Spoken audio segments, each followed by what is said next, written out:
Hello friends, नमस्कार। Ranker maker में आप लोगों का स्वागत है। जैसे कि हम लोग देख रहे थे ध्याय आईएएस का जो मैं यूपी पीसीएस के लिए टेस्ट सीरीज लेके चल रहा, उसमें 2 टेस्ट हो गए। ये फुल लेंथ टेस्ट है और उसके बाद टेस्ट नंबर आज तीसरे की बात करेंगे। टेस्ट नंबर 3 ये, जिसमें आपका ये फुल लेंथ टेस्ट रहेगा और ये इसमें अगस्त सितंबर का आपका करंट भी कवर किया जाएगा। चलिए, अगर आप लोग चैनल पे नए हैं तो चैनल को लाइक कर लें, सब्सक्राइब करें और अपने दोस्तों को शेयर कर दें जो यूपी पीसीएस देने वाले हैं 17 मार्च को, और नहीं भी देने वाले हैं या कोई किसी को नेक्स्ट टाइम देना है तो वो उसको आइडिया लगा सकते हैं किस टाइप के क्वेश्चंस बनते हैं और ध्याय आईएएस जो टीम है वो कैसे बनाती है। और यूपीएससी जो आपका मई में एग्ज़ाम होने वाला है वो भी अगर किसी को देना है तो चैनल से जुड़ सकते हैं, क्योंकि उसके भी आपको यहाँ पे मॉक टेस्ट मिल जाएंगे।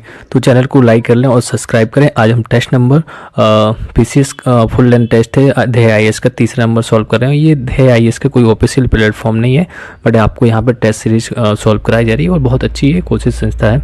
चलिए ठीक है, देखते हैं क्वेश्चन नंबर फर्स्ट क्या है। इंग्लिश वाला स्किप करेंगे, हिंदी का हम देखते हैं। लिखा है अधिकारों का सोडियम त्रिभुज, तो किस आर्टिकल को, किन आर्टिकलों को हम कहते हैं? क्या लिखा है कि अधिकारों का सोडियम त्रिभुज, मतलब जहाँ पे हमारे अधिकार अच्छे से रहते हैं, हम इनको डिमांड कर सकते हैं, तो वो कौन से हैं जिनको हम सोडियम त्रिभुज बोल सकते हैं? ऑप्शन बी हो जाएगा, क्योंकि आर्टिकल 14 और 19 और 21 हैं जो हमारे सोडियम त्रिभुज कहलाते हैं दोनों मिलके। हम बात करें तो 14 में क्या होता है, तो विधि के समझ जो हमें समता मिलती है वो मिलता है equal to before law. Okay. 19 की बात करें तो वाक एवं अभिव्यक्ति की स्वतंत्रता, मतलब freedoms of speech and expressions की बात होती है। 21 की बात करेंगे तो यहाँ पे जीवन और व्यक्तिगत स्वतंत्रता की सुरक्षा मिलती है, मतलब protections of life and personal liability. तो यहाँ पे भी ऑप्शन बी सही हो जाएगा क्वेश्चन नंबर फर्स्ट का। नेक्स्ट देखते हैं, एक्सप्लेनेशन भी देखते चलेंगे, थोड़ा सा जितना भी ऑप्शन जो दिए रहेंगे मोस्टली उनको तो देखते ही चलेंगे।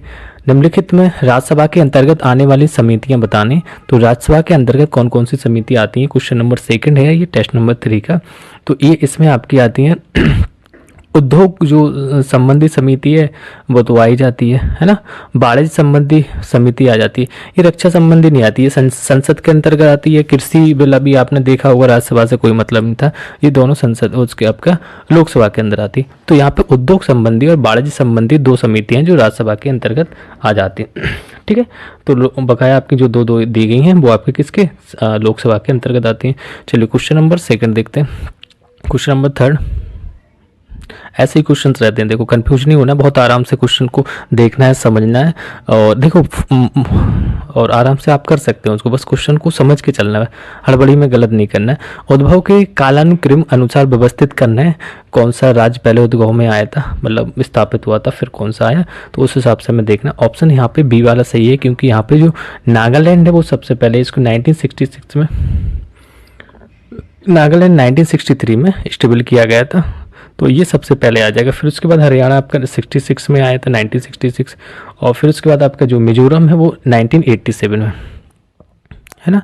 गोवा तो आप लोगों को पता ही होगा कब आया था, ठीक है, 1987 में ये भी आया था। तो ये मई में आया था इस वजह से, और वो आपको 1987 मिजोरम वो फरवरी में आ गया।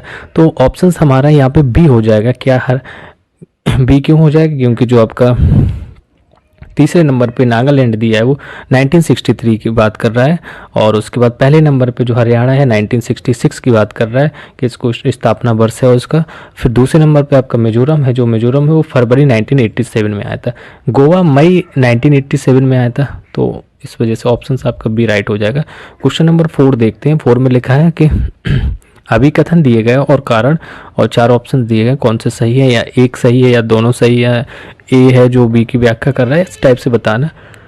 तो लिखा है 4 में क्वेश्चन नंबर में, संविधान में राज्य के नीति निर्देशक तत्व, मतलब हम डीपीएसपी की बात करने जा रहे हैं, तथ्य हेतु संवैधानिक उपचार की कोई व्यवस्था नहीं है। क्या संविधान में राज्य की नीति निर्देशक तथ्य हेतु संवैधानिक उपचार की कोई व्यवस्था नहीं है? चलिए देखते हैं, है ना, ये तो गलत बोल रहा है। राज्य की नीति निर्देशक तत्व न्यायालय द्वारा परिवर्तनीय है, तो यहाँ पे राज्य के जो नीति निर्देशक तत्व हैं वो न्यायालय द्वारा परिवर्तनीय नहीं है, और ऑप्शन सी हो जाएगा, मतलब पहला वाला हमारा सही है कि जो हमारा जो संविधान राज्य के नीति निर्देशक तत्व हेतु संवैधानिक उपचार की कोई व्यवस्था नहीं है। चलिए थोड़ा सा देख लेते हैं कि संविधान के जो राज्य की नीति से निर्धारित तत्व हेतु संवैधानिक उपचार की कोई व्यवस्था नहीं है। ये बात बिल्कुल सही है। और राज्य के नीति निर्देशक तत्व न्यायालय द्वारा अपरिवर्तनीय है, मतलब इसको चेंजेस नहीं किए जा सकते। Principles of states are unenforceables by the court. Next question number 5 देखते हैं। 5 में क्या है? 5 में लिखा है कि सुमिलित नहीं है बताना। पहले तो हम सुमिलित वाले नहीं पे ध्यान देंगे, फिर आर्टिकल दिए गए, प्रावधान दिए गए, किस आर्टिकल में किसके बारे में प्रावधान है वो देखना है। तो सुमिलित नहीं है देखना। आर्टिकल 43V लिखा है कि ये सहकारी समितियों का गठन करता है। बिल्कुल यहाँ पे सही है, क्योंकि ऑप्शन ए में जो आर्टिकल 43B लिखा है सहकारी समितियों का गठन की बात करता है। आर्टिकल 39A की बात करें तो कमजोर वर्गों को मुक्त विधिक सहायता दिलाता है। क्या करता है? कमजोर वर्गों को मुक्त विधिक सहायता दिलाता है। और फिर यहाँ पे आर्टिकल 48A लिखा है कि उसमें लिखा है कृषि पशुपालन संगठन। नहीं, 48 में क्या है? वन एवं वन जीवों की रक्षा से रिलेटेड है। तो 48 ये बहुत क्वेश्चन ये पूछा जाता है। तो कृषि जैसी चीज़ें लिख रही हैं कि वो वन जीव है, लेकिन कृषि पे आपको नहीं जाना है। यहाँ पे किससे रिलेटेड होगा? वन से, है ना। ये क्वेश्चन पूछा भी जाता है। और आर्टिकल 50 आपका हो जाएगा सार्वजनिक सेवाओं में कार्यपालिका से पृथक्करण, है ना।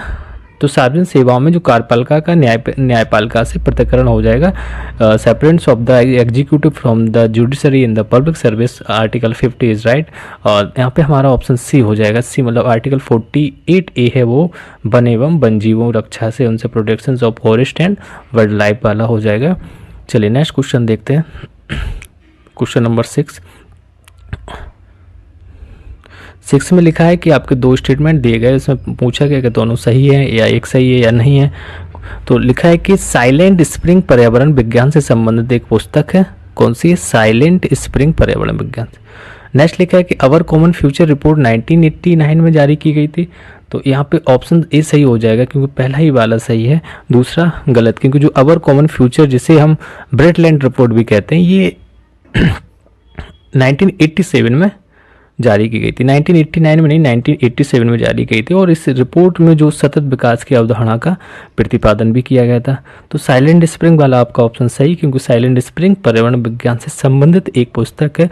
और जिसकी लेखिका की बात करें तो ये अमेरिका की रेचल कार्सन है। और इन्होंने यह पुस्तक 1962 में प्रकाशित की गई थी, इनकी पुस्तक। चलिए क्वेश्चन नंबर 7 देखते हैं। 7 में लिखा है कि समुदायों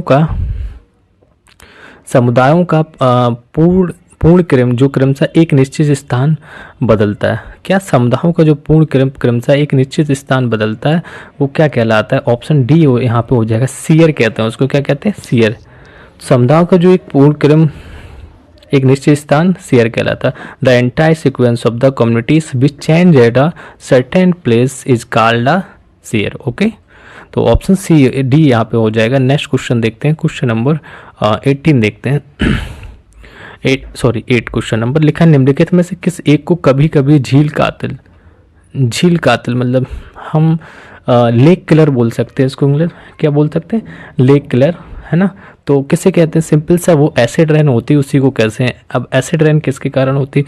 उसको एसिड रेन को ही हम अम्ल वर्षा कहेंगे, है ना। तो ऑप्शन डी इज राइट हो जाएगा।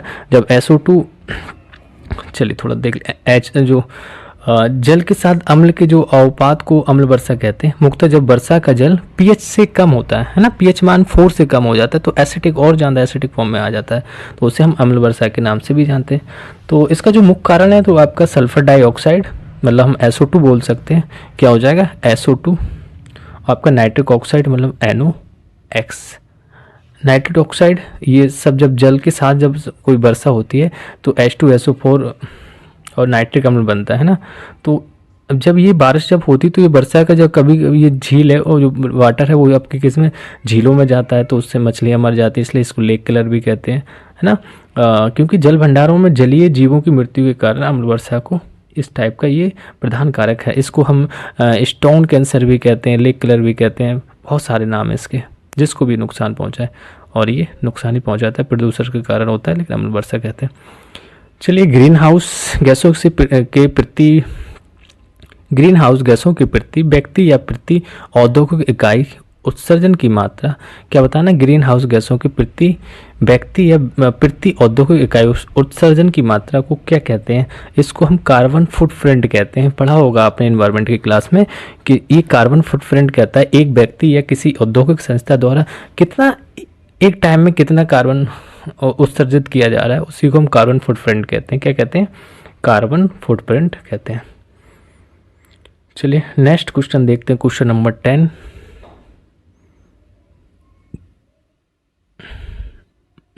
में सुमेलित करना है और 4 ऑप्शन दिए गए, 2 सूचियाँ, ऊपर से वाले से मतलब नहीं, बस सुमेलित देखिए अपना। आंदोलन दिए गए और उसके बाद उसमें से कौन सा सही है नहीं बताना है। चलिए देख लेते हैं। पहला अपिको आंदोलन, पता होगा बिल्कुल से आपका, है ना, हिंदी, ये यूपी से मोस्टली रिलेटेड था। तो पांडुरंग हेगड़े हो गए इसमें, तो वो आपके कहाँ दिए गए? 1 का चौथा हो जाएगा, 1 का चौथा 2 में दिया गया हमें। फिर चिपको आंदोलन सब लोग जानते हैं ना, चंडी प्रसाद भट्ट जी हो जाएंगे, तो इसको हम मैच कराएंगे चिपको आंदोलन को चंडी प्रसाद भट्ट से, मतलब बी का तीसरा हो जाएगा। तो बी का तीसरा ऑप्शन यहाँ पे डी वाला आपका सही है। क्या सही है? डी, मतलब 1 का चौथा हो जाएगा, अभी को आंदोलन पांडुरंग हेगड़े हो जाएंगे। ठीक है, नेक्स्ट चिपको आंदोलन की बात करें तो ये चंडी प्रसाद भट्ट हो जाएंगे। फिर सी का दूसरा हो जाएगा ग्रीन बेल्ट आंदोलन, एजेंडा 21 के हिसाब से चला गया। पृथ्वी सम्मेलन सॉरी, ये ग्रीन बेल्ट, एक मिनट, ग्रीन बेल्ट योजना जो आंदोलन है वो आपको बंगारी मथाई द्वारा चलाया गया था, और पृथ्वी सम्मेलन एजेंडा आपका 21 के अकॉर्डिंग चला था। इस हिसाब से ऑप्शन आपका डी बिल्कुल राइट है। अपिको आंदोलन पांडुरंग हेगड़े, चिपको आंदोलन चंडी प्रसाद भट्ट, और ग्रीन बेल्ट आंदोलन आपका बंगारी मथाई पृथ्वी सम्मेलन की बात करेंगे एजेंडा 21 के अकॉर्डिंग। ठीक है, नेक्स्ट क्वेश्चन देखते हैं, क्वेश्चन नंबर 11 पे आ गए हम लोग, और सूची दी गई, और सूची फर्स्ट को सूची सेकंड से मैच करना है। टेक्सटाइल, केवलार, चमड़ा, खुर, तो ये कहाँ पे कौन सी चीज़ें पाई जाती हैं या कौन सी, अब जैसे ऑप्शन सेकंड पे सूची में दिया गया, प्राकृतिक बहुलक है, प्रोटीन है, कैंसर है, क्या है? तो यहाँ पे हम पहले चमड़ा को देख लेते हैं। चमड़ा क्या है? तो चमड़ा आपका एक प्राकृतिक बहुलक है ना। तो यहाँ पे हम सी का प्राकृतिक बहुलक में लगाएंगे, मतलब सी का पहला हो जाएगा। सी का पहला देख लीजिए, ऑप्शन डी इज राइट है। यहाँ भी क्या है? ऑप्शन डी आपका। खुर की बात करेंगे, खुर ये प्रोटीन होता है इसमें, है ना। और टेक्सटाइल की बात करेंगे, टेक्सटाइल है वो टेक्सटाइल कैंसर रोधी दवा है। क्या है? टेक्सटाइल की बात करेंगे, कैंसर रोधी दवा है। उसके बाद आपका केवलार की बात करेंगे, संश्लेषित रेशा है। तो ऑप्शन डी इज राइट हो जाएगा, क्योंकि टेक्सटाइल जो है हमारा कैंसर रोधी दवा हो जाएगा, केवलार संश्लेषित रेशा हो जाएगा, चमड़ा आपका प्राकृतिक बहुलक हो जाएगा, खुर एक प्रोटीन के नाम से हो जाएगा। ऑप्शन डी इज राइट हो जाएगा। चलिए नेक्स्ट क्वेश्चन देखते हैं। क्वेश्चन नंबर 12 में लिखा है कि मनुष्य के पाचन तंत्र में निम्नलिखित में से किस एक को पचाने वाला एंजाइम नहीं पाया जाता है? किसको नहीं पचा सकते? तो वो एंजाइम नहीं पाया जाता है, तो सेलुलोज को नहीं पचाया जा सकता ना। मनुष्य के पाचन तंत्र में सेलुलोज को पचाने वाले एंजाइम नहीं पाए जाते, जबकि प्रोटीन हो गया, स्टार्च हो गया, बसा हो गया, इन सबको पचा लेते हैं, है ना। चलिए क्वेश्चन नंबर 13 देखते हैं। 13 में कहा थॉरोक्सिन्स की कमी के कारण बच्चों में होने वाले रोग। तो जो थॉरोक्सिन्स की कमी से बच्चों में कौन से रोग हो जाते हैं वो बताना है। तो जड़ मानवता हो जाता है। क्या हो जाता है? जड़ मानवता हो जाता है थॉरोक्सिन की कमी से। इसमें बच्चे क्या करते हैं? बच्चे का जो मानसिक एवं शारीरिक विकास अवरुद्ध हो जाता है। Mental and physical development of childrens gets inherent, तो रुक जाता है, मानसिक विकास और फिजिकल विकास नहीं हो पाता, इसी को थॉरोक्सिन बोलते हैं। चलिए नेक्स्ट क्वेश्चन नंबर 14 देखना है। स्तंभ दिए गए, लेख बोल सकते हैं या अभिलेख उनको, और उस टाइम पे शासक कौन थे उनको मैच करना है उससे। चलिए देखते हैं क्वेश्चन नंबर 14 का जो आ रहा है। पहले चलिए मंदसौर का देख लीजिए, कोई कुछ ना आए मंदसौर है, एरण है, भीतर है, ये तीनों तो पढ़े हुए हैं, है ना। देवपाड़ा वाला भी लग रहा है, बस के वो नहीं देखा होगा। तो ऑप्शन यहाँ पे भीतर स्तंभ अभिलेख देख लीजिए। तो भीतर स्तंभ अभिलेख की बात करेंगे स्कंदगुप्त, क्योंकि पिछले टेस्ट में भी आ गया था। तो बी का तीसरा कहाँ पे लिखा है? बी का तीसरा 2 जगह लिखा है। हम फिर मंदसौर अभिलेख की बात करेंगे, मंदसौर की बात करेंगे तो यशोवर्धन हो जाएगा। क्या हो जाएगा? यशोवर्धन। तो मंदसौर आपका ऊपर चला जाएगा। सी का पहला देख लीजिए, तो सी का भी पहला ऑप्शन बी इज राइट हो जाएगा। सी का पहला इसी में होती है, बी का तीसरा। तो और इसके बाद एरण अभिलेख की बात करेंगे, चौथे का आपका चौथा ही रहेगा, भानुगुप्त के समय था। और एक बचा देवपाड़ा अभिलेख है वो, तो यहाँ पे देवपाड़ा अभिलेख दूसरा हो जाएगा, विजय सेन के टाइम का था। ठीक है, तो ऑप्शन बी इज राइट है क्वेश्चन नंबर हमारे 14 का। तो यहाँ पे हम फिर से एक बार रिवीजन कर लेते हैं। देवपाड़ा अभिलेख की बात करेंगे तो इसके शासक थे विजयसेन। भीतरी स्तंभ अभिलेख की बात करेंगे तो स्कंदगुप्त इसके शासक थे। और मंदसौर अभिलेख की बात करेंगे तो यशोवर्मन थे इसके शासक। और एरण स्तंभ लेख की बात करेंगे भानुगुप्त थे। चलिए नेक्स्ट क्वेश्चन देखते हैं। सही सुमेलित नहीं है बताना है, क्या सही सुमेलित नहीं है वो बताना है। ग्रंथ दिए गए, रचनाकार दिए गए, ठीक है। तो ये ग्रंथ हर्षचरित बता दीजिए, बस हर्षचरित बिल्कुल से आप सीधे जाएंगे बाण भट्ट पे और कुछ गलती नहीं होना है ना। तो हमें सही सुमेलित नहीं है। अच्छा ये तो सुमेलित है। और अष्टाध्यायी पारणी की है, ये भी पता है आपको, अष्टाध्यायी, तो यही गलत हो जाएगा सी वाला, क्योंकि अष्टाध्यायी किसकी है, पारणी की है। यहाँ पे विशाखा दत्त दिया गया, इस वजह से ये गलत होगा। काव्य मीमांसा आपकी राजशेखर की है, बिल्कुल सही है ना। बाण भट्ट भी सही थी। जो वृहण संहिता है वो आपका 12 की है। वृहण संहिता किसकी है, 12 की है। तो इस वजह से आपका अष्टाध्यायी वाला गलत हो जाएगा, क्योंकि अष्टाध्यायी आपकी पारणी की। और अगर हम यहाँ पे विशाखा दत्त की बात करें तो विशाखा दत्त की आपकी मुद्रा राक्षस हो जाएगी। क्या हो जाएगी, मुद्रा राक्षस। तो ऑप्शन यहाँ पे सी वाला सही था। चलिए नेक्स्ट क्वेश्चन देखते हैं। सही सूची को सुमेलित करना है। देखो सिंधु सभ्यता के प्रमुख स्थलों के संदर्भ में बात है यहाँ पे, और वो कौन सी जगह कौन सी चीज़ पाई गई थी वो बताना है। आलमगीर पे सीधे आप जाएंगे, और ये आपका आलमगीर हिंडन नदी पे उत्तर प्रदेश में पड़ता है। तो आप सीधा इसी को पहले सही कर लेंगे, है ना। तो कुछ मिले ना मिले तो हमारा ये डी तो हो ही जाएगा, एक तो मिल ही गया ना। तो आलमगीर पे कहाँ जाएगा, हिंडन नदी। तो हम डी का देखेंगे तीसरा, डी का तीसरा एक ही ऑप्शन है बी वाला, बिल्कुल राइट हो जाएगा। आप इस हिसाब से सारे मैच कर लीजिए। कोटादी होगा सिंधु नदी किनारे, ठीक है। कोटादी जी है वो आपका सिंधु नदी पे। और बी का पहला बनमाली सरस्वती नदी, लोथल आपका होगा भोगवा नदी, आलमगीरपुर हिंडन हो जाएगा। ऑप्शन बी इज राइट हो जाएगा यहाँ पे। नेक्स्ट क्वेश्चन देखते हैं, क्वेश्चन नंबर 17 को देखते हैं। 17 में आपका लिखा है कि ऋग्वैदिक कालीन जो नदियों के संदर्भ में, कौन सी ऋग्वैदिक कालीन नदियों के संदर्भ में सूची फर्स्ट सूची सेकंड से मैच करनी है। तो बताना है कौन सी नदी का क्या नाम, आधुनिक नाम क्या है, प्राचीन नाम क्या है, वो बताना है। तो ये भी बिल्कुल से रटे रटाए क्वेश्चन से आराम से बता सकते हैं। बितिस्ता से ये आप देख लेंगे, बितिस्ता के का नाम क्या था, तो ये झेलम का नाम है आपका। तो इसमें सही सुमेलित, तो बितिस्ता झेलम हो जाएगा, ठीक है। ऑप्शन देख लेते हैं इसके, तो पहला ही सही हो जाएगा यहाँ पे, बितिस्ता का झेलम। हम सतुत्री की बात करेंगे तो सतुत्री आपका हो जाएगा किसका हो जाएगा, ये सतलज का हो जाएगा, सतुत्री सतलज हो जाएगा। तो यहाँ पे ऑप्शन बी वाला राइट हो जाएगा हमारा। कौन सा हो जाएगा, बी मतलब एक, बी का तीसरा, और फिर सी का दूसरा हो जाएगा सुसामा हो जाए, जो सुसामा हुआ है वो आपका सोहन नदी। और फिर हम पारुष्णी की बात करेंगे तो रावी नदी को हम पारुष्णी कहते हैं। तो आपका यहाँ पे ऑप्शन बी इज राइट है, मतलब बितिस्ता झेलम, और आपका सतुत्री है वो सतलज नदी हो गई है। इसके बाद अगर हम बात करें सुषमा की तो सोहन नदी बोलते हैं उसको, पारुष्णी को रावी नदी। Option B is right. Question number 18 को देखते हैं। सिंधु घाटी सभ्यता के संदर्भ में दो कथन दिए गए, दोनों में से कौन से सही है या नहीं है, एक भी, या दोनों सही है या एक सही है, उस टाइप से क्वेश्चन बताना है। तो और यहाँ पे लिखा है कि नगरीय सभ्यता थी और परिवार मात्र सत्तात्मक था। ये तो बिल्कुल सही है ना। नगरीय सभ्यता थी तो सबसे पहले अगर नगरीय सभ्यता की बात करें तो आपके सिंधु घाटी की सभ्यता से नगरीय सभ्यता का प्रचलन पता चलता है। मात्र सत्तात्मक भी थी ये, और लोग कांसे और लोहे से परिचित थे। तो ये वाला सही नहीं, क्योंकि यहाँ पे लोग कांसे और लोहे से परिचित नहीं थे। तो क्योंकि जो भारत की जो सिंधु घाटी सभ्यता ये पहली नगरीय सभ्यता भी मानी जाती है अगर थोड़ा डिटेल देखें। और इसके अगर जो परिवार की बात करें तो महासत्तात्मक था, बिल्कुल सही है। तो सिंधु सभ्यता कांस्य युगीन की सभ्यता थी ना, लोहे नहीं थी, कांस्य युगीन थी, इसलिए वे लोहे से अपरिचित थे। सोना, चांदी, तांबा, कांस्य और टिन कुछ ऐसी धातुएं जो सिंधु घाटी के लोगों को ज्ञात थी। तो सोना था, चांदी था, तांबा था, लेकिन लोहा नहीं था, है ना। कांस्य भी था, टिन भी था, इन सब था, लेकिन लोहा से वो अभी अनजान थे। चलिए नेक्स्ट क्वेश्चन 19 क्वेश्चन नंबर देखते हैं। युद्ध लिखा है और बंगाल के गवर्नर लिखे हैं, किसके काल में कौन सा युद्ध हुआ था वो हमें बताना है क्वेश्चन नंबर 19 में, ठीक ठीक है, तो पहले देख लेते हैं कौन कौन से हैं। आंग्ल मैसूर युद्ध है, चलिए डेट भी दिखिए भैया, कुछ नहीं आपको बंगाल के गवर्नर से मैच करना है, किसके गवर्नर के काल में कौन सा हुआ था। तो आंग्ल मैसूर आप डेट से भी देख सकते हैं, जो पहले आ रहा है आपको वो कर सकते हैं।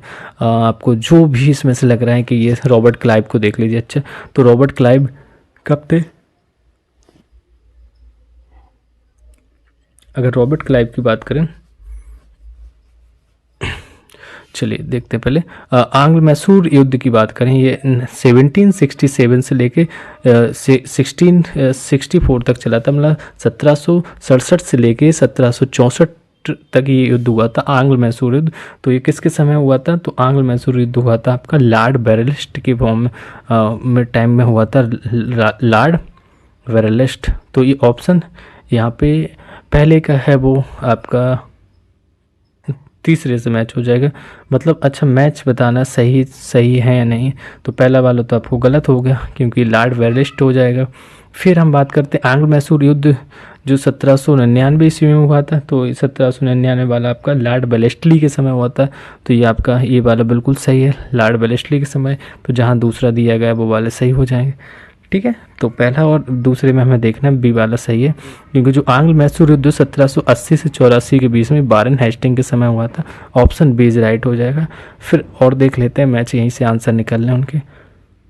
आंग्ल मैसूर युद्ध 1790 जो 92 में हुआ था, ये आपका लॉर्ड कॉर्नवालिस के समय हुआ था और कॉर्नवालिस दिया नहीं, तो ऑप्शन बी इज राइट है। यहाँ पे दो ही मैच थे आपके, कौन कौन से? दूसरा और चौथा, मतलब आंग्ल मैसूर युद्ध लॉर्ड वेलेस्ली के समय और आंग्ल मैसूर युद्ध जो वारेन हेस्टिंग में 1799 लॉर्ड वेलेस्ली के समय, 1780-84 वाला वारेन हेस्टिंग के समय। तो option B is right. Question number 20 देखते हैं।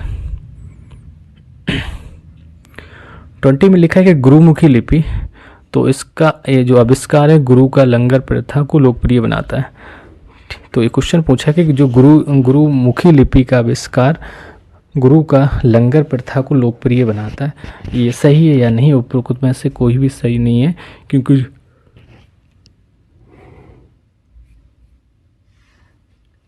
थोड़ा डिटेल में अगर इसके देखें, सिख धर्म के जो 10 सिख गुरुओं में से दूसरे गुरु अंगद थे, जिनका जन्म 31 मार्च 1504 को हुआ था, और उनका निधन की बात करें तो 29 मार्च 1552 में हो गया था। तो गुरु अंगद ने गुरुमुखी नामक एक नई लिपि का आविष्कार भी किया था। तो गुरु का जो लंगर है, ये प्रथा को लोकप्रिय भी बनाया था। तो किसने बनाया था?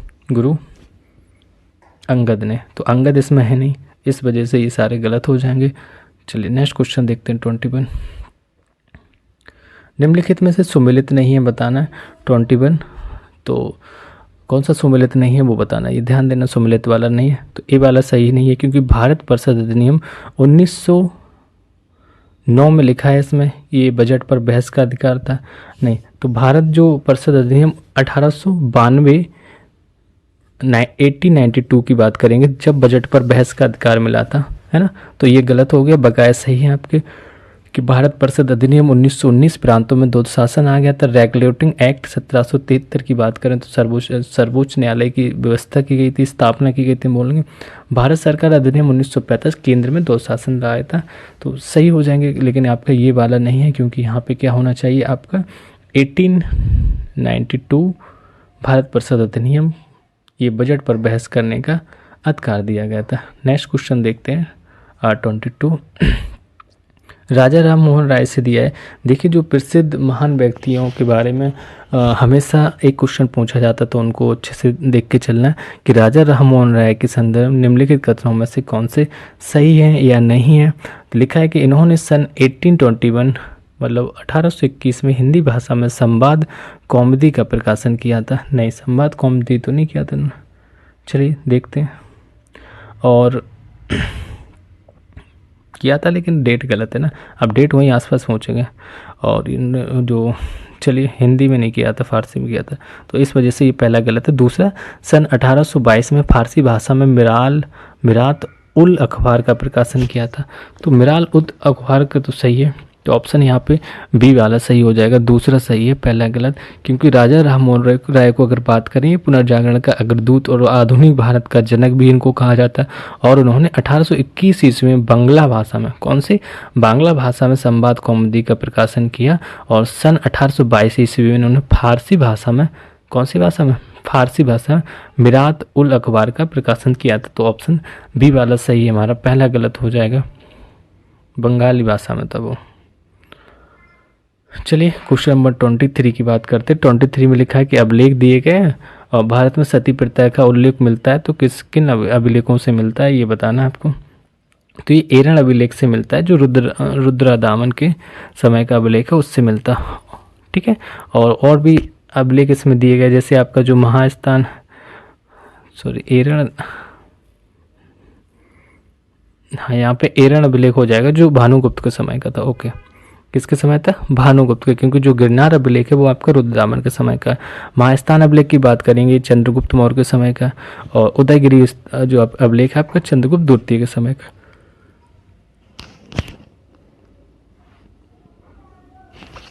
क्वेश्चन नंबर 24 देखते हैं।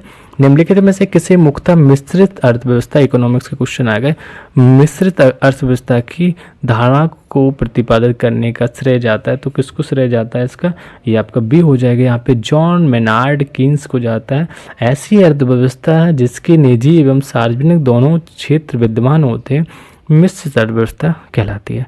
तो भारतीय अर्थव्यवस्था एक ऐसा प्रमुख उदाहरण भी है, क्योंकि मुख्यतः यहाँ पे क्या है, मिश्रित अर्थव्यवस्था की ही धारणा को प्रतिपादित करने का श्रेय भी जॉन मेनार्ड कीन्स को ही जाता है। नेक्स्ट क्वेश्चन देखते हैं, क्वेश्चन नंबर 25 को देखते हैं। लिखा है जननांगीय संक्रमण, है ना, जननांगीय संक्रमण की किस अवस्था में जन्म दर उच्च होने के साथ मृत्यु दर में कमी आती है। तो जन्म दर जब उच्च होगी, मतलब ये हमारा बर्थ रेट वी बढ़ रहा है, तो मृत्यु दर में कमी आएगी, डेथ रेट में वो कह रहा है कमी आएगी। तो ये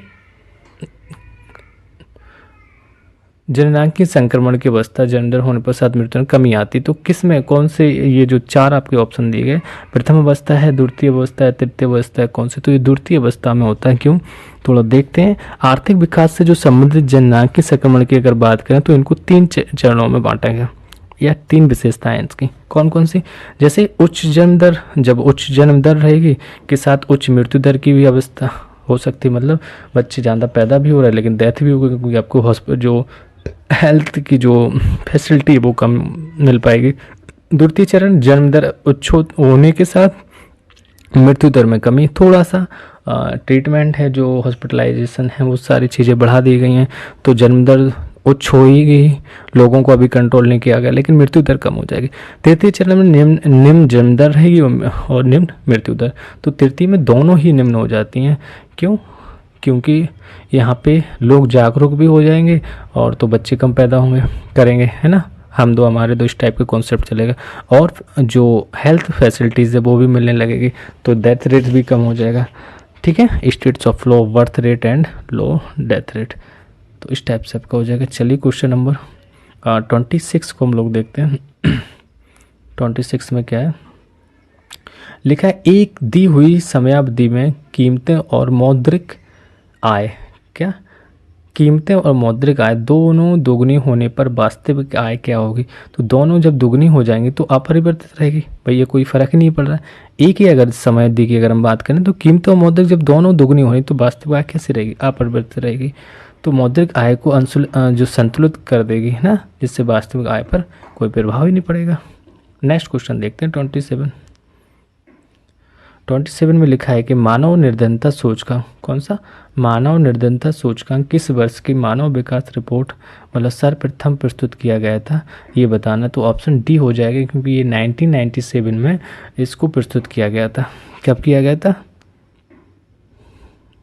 1997 में। तो मानव विकास जो सूचकांक है 1990 में जारी किया गया था, और यह शिक्षा है, जैसे स्वास्थ्य, जीवन स्तर, ये तीनों मानकों पर आधारित होती है, और मानव निर्धनता का सूचकांक सर्वप्रथम तो आपका 1997 में जारी किया गया था। और ये मतलब 1990 के जो कार्यक्रम था संयुक्त राष्ट्र विकास का, यूएनडीपी का, तो उसमें इसको लागू वो इस पर चर्चा हुई थी। सूचकांक बनाए गए जिनको 3 स्तर पे रखा गया, शिक्षा, स्वास्थ्य और जीवन स्तर पर, और उसके बाद इसको प्रस्तुत किया गया 1997। तो ठीक है, 90 पे नहीं जाना, यहीं पे डी लगाना है। चलिए नेक्स्ट क्वेश्चन देखते हैं। 28 क्वेश्चन नंबर, उद्योग दिए गए और स्थान दिए गए, तो कौन से उद्योग कौन से स्थान कहाँ पे पाए जाते हैं वो बताना है 28 में।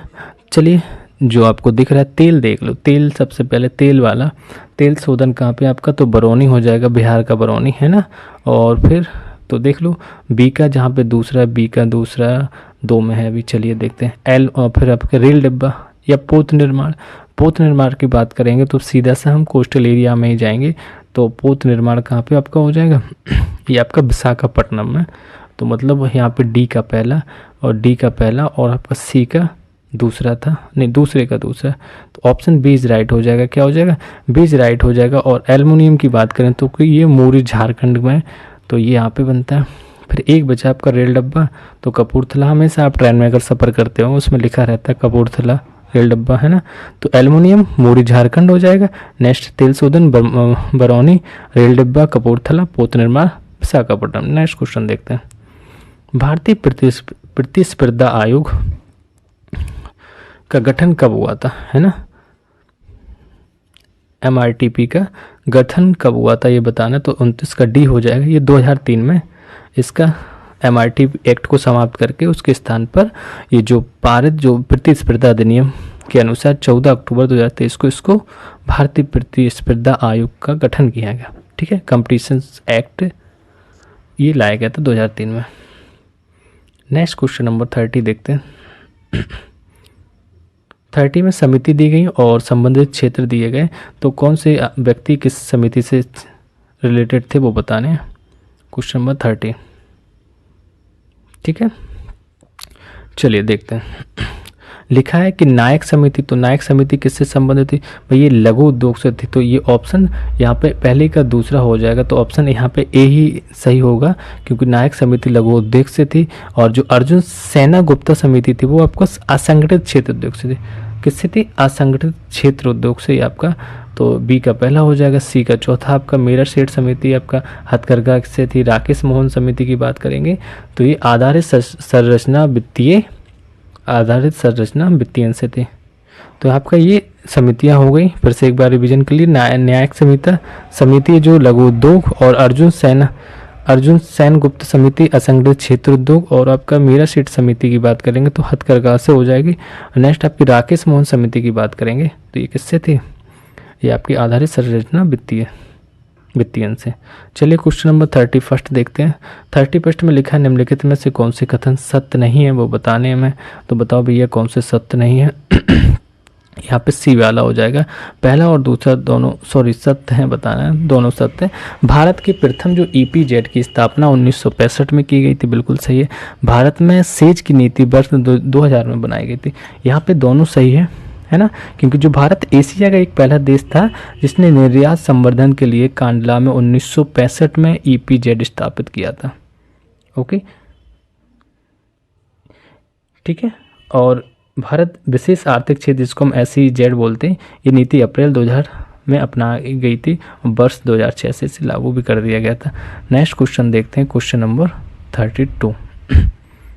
सेंसेक्स में शामिल, बताइए क्या सेंसेक्स में शामिल है वो बताने में, तो ये ऑप्शन सी इज राइट हो जाएगा। यहाँ पे BSE की जो 30 ब्लू चिप कंपनियां हैं वो आपके सेंसेक्स में शामिल होती हैं। ये हमेशा एक सेंसेक्स से भी क्वेश्चन पूछ दिया जाता है, सरताज पूछ देते हैं, कंपनियों पूछ देते हैं कितनी है, पीसीएस का फेवरेट क्वेश्चन, ये टॉपिक फिक्स है। तो BSE के जो संवेदी सूचकांक को संक्षिप्त रूप से सेंसेक्स कहा जाता है। सेंसेक्स BSE के 30 ब्लू चिप कंपनियों को स्टॉक के उतार चढ़ाव से संबंधित होता है। नेक्स्ट क्वेश्चन देखते हैं 33। लिखा है फसल और जैव उर्वरक और उनको सही सुमेलित ही बताने, कौन से सही सुमेलित है। इसमें से ऑप्शन डी, मोस्टली ऐसे क्वेश्चन में डी हो जाता है क्योंकि सारी चीज़ें दी जा रही हैं और आसान है, आप रीड करके भी समझ सकते हैं। धान है तो इसमें कौन सा उर्वरक यूज होता है, तो अजोला होता है। तिलहन में आपका एजेटो वेक्टर होता है, दलहन में आपका राइजोबियम होता है। तो ये आपका सही है। तो धान की फसल में प्रयोग है उर्वरक एक टाइप से नील, जिसे नील हरित शैवाल तथा एजोला भी कहते हैं। और नकदी फसल जैसे आपको तिलहन हो गई, सब्जियों और इन सब में प्रयोग आपका ये आपका एजोटोबैक्टर हो जाएगा। सूरजमुखी है, बाजरा, ये सब कैसे आपके जो तिलहन वाले हैं तो इसमें एजोस्पाइरल्स हो जाएगा। और दलहनी फसलों में आपका जैव उर्वरक है वो राइजोबियम्स हो जाएगा। नेक्स्ट क्वेश्चन 34 क्वेश्चन नंबर देखते हैं। प्रजाति दी गई और फसल दी गई है ना, बताइए कौन सी प्रजाति की कौन सी फसल है और इसको मैच करना है 34 का। पूसा वैभव या लूनीश्री या सोनारा देख लीजिए। अब सोनारा जो 65 है वो आपकी किसकी, गेहूं की फसल है। किसकी है, गेहूं की। तो आप गेहूं पे चले जाइए। सी का चौथा कहाँ लिखा है, सी का चौथा। अच्छा, 2 ऑप्शन में दिया गया, अभी बी और सी में से कुछ हो सकता है। फिर लूनीश्री देख लीजिए। लूनीश्री किसकी, आपकी धान की है ना, तो धान। फिर हम बी का पहला जाएंगे, तो बी का पहला, सी का चौथा, बी का पहला। भैया ये भी दोनों सही है। एक और क्वेश्चन ट्राई कर लीजिए। पूसा वैभव भी देख लीजिए। पूसा वैभव भी मसूर की एक प्रजाति, किसकी, मसूर की। तो पहले का तीसरा जहाँ पे होगा वो ऑप्शन आपका सही हो जाएगा, पहले का तीसरा, ऑप्शन बी इज राइट है। और फिर इसके बाद पूसा जय किशन बचा है वो आपका किसका हो जाएगा, सरसों का हो जाएगा।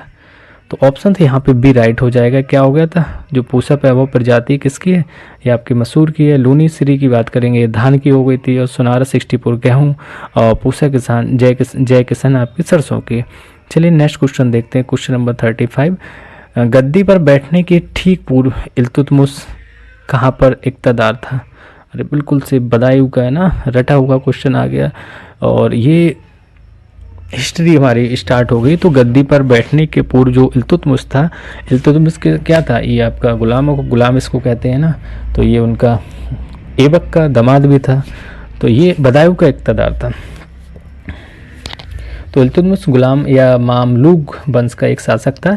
इसका शासन की बात करेंगे तो 1210 से लेकर 36 तक इसने किया था। गद्दी पर बैठने के पूर्व अगर इसकी हम बात करें तो यह बदायूं का इक़्तदार था। तो कुतुबुद्दीन की जब ये मृत्यु हो गई उसके बाद ये गद्दी पर बैठने वाले आरम शाह को आपदस्थ कर फिर ये दिल्ली का सुल्तान बनता। तो कुतुबुद्दीन ऐबक के बाद ये यहाँ पे आरम शाह आता, लेकिन उसको ये हटा के खुद बैठता है।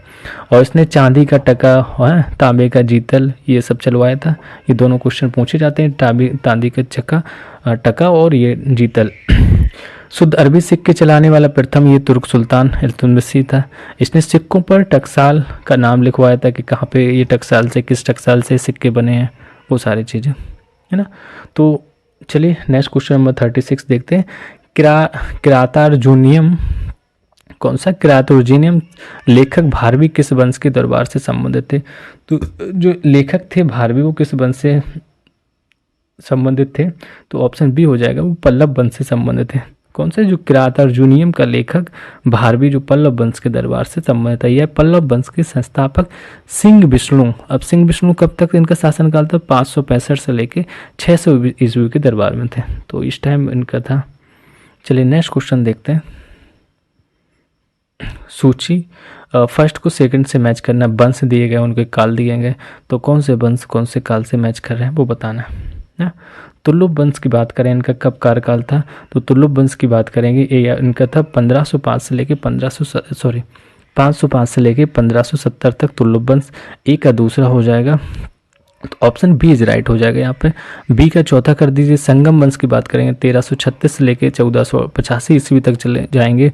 और अरभ्यू वंश की बात करेंगे, अरभ्यू वंश हो जाएगा आपका 1570 से लेके 1650 तक। और सालूब वंश की बात करेंगे 1485 से लेके 1505 ईस्वी तक।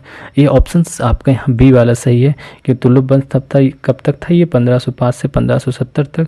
फिर आपका संगम वंश की बात की गई थी यहाँ पे 1336 से लेकर 1485 तक। अरबिडू वंश हो गया था आपका, अरबिडू वंश था 1570 से 1650। और सालूब वंश 1485 से 1505 तक। इस टाइप से आपका ये ऑप्शन खत्म। नेक्स्ट क्वेश्चन देखते हैं।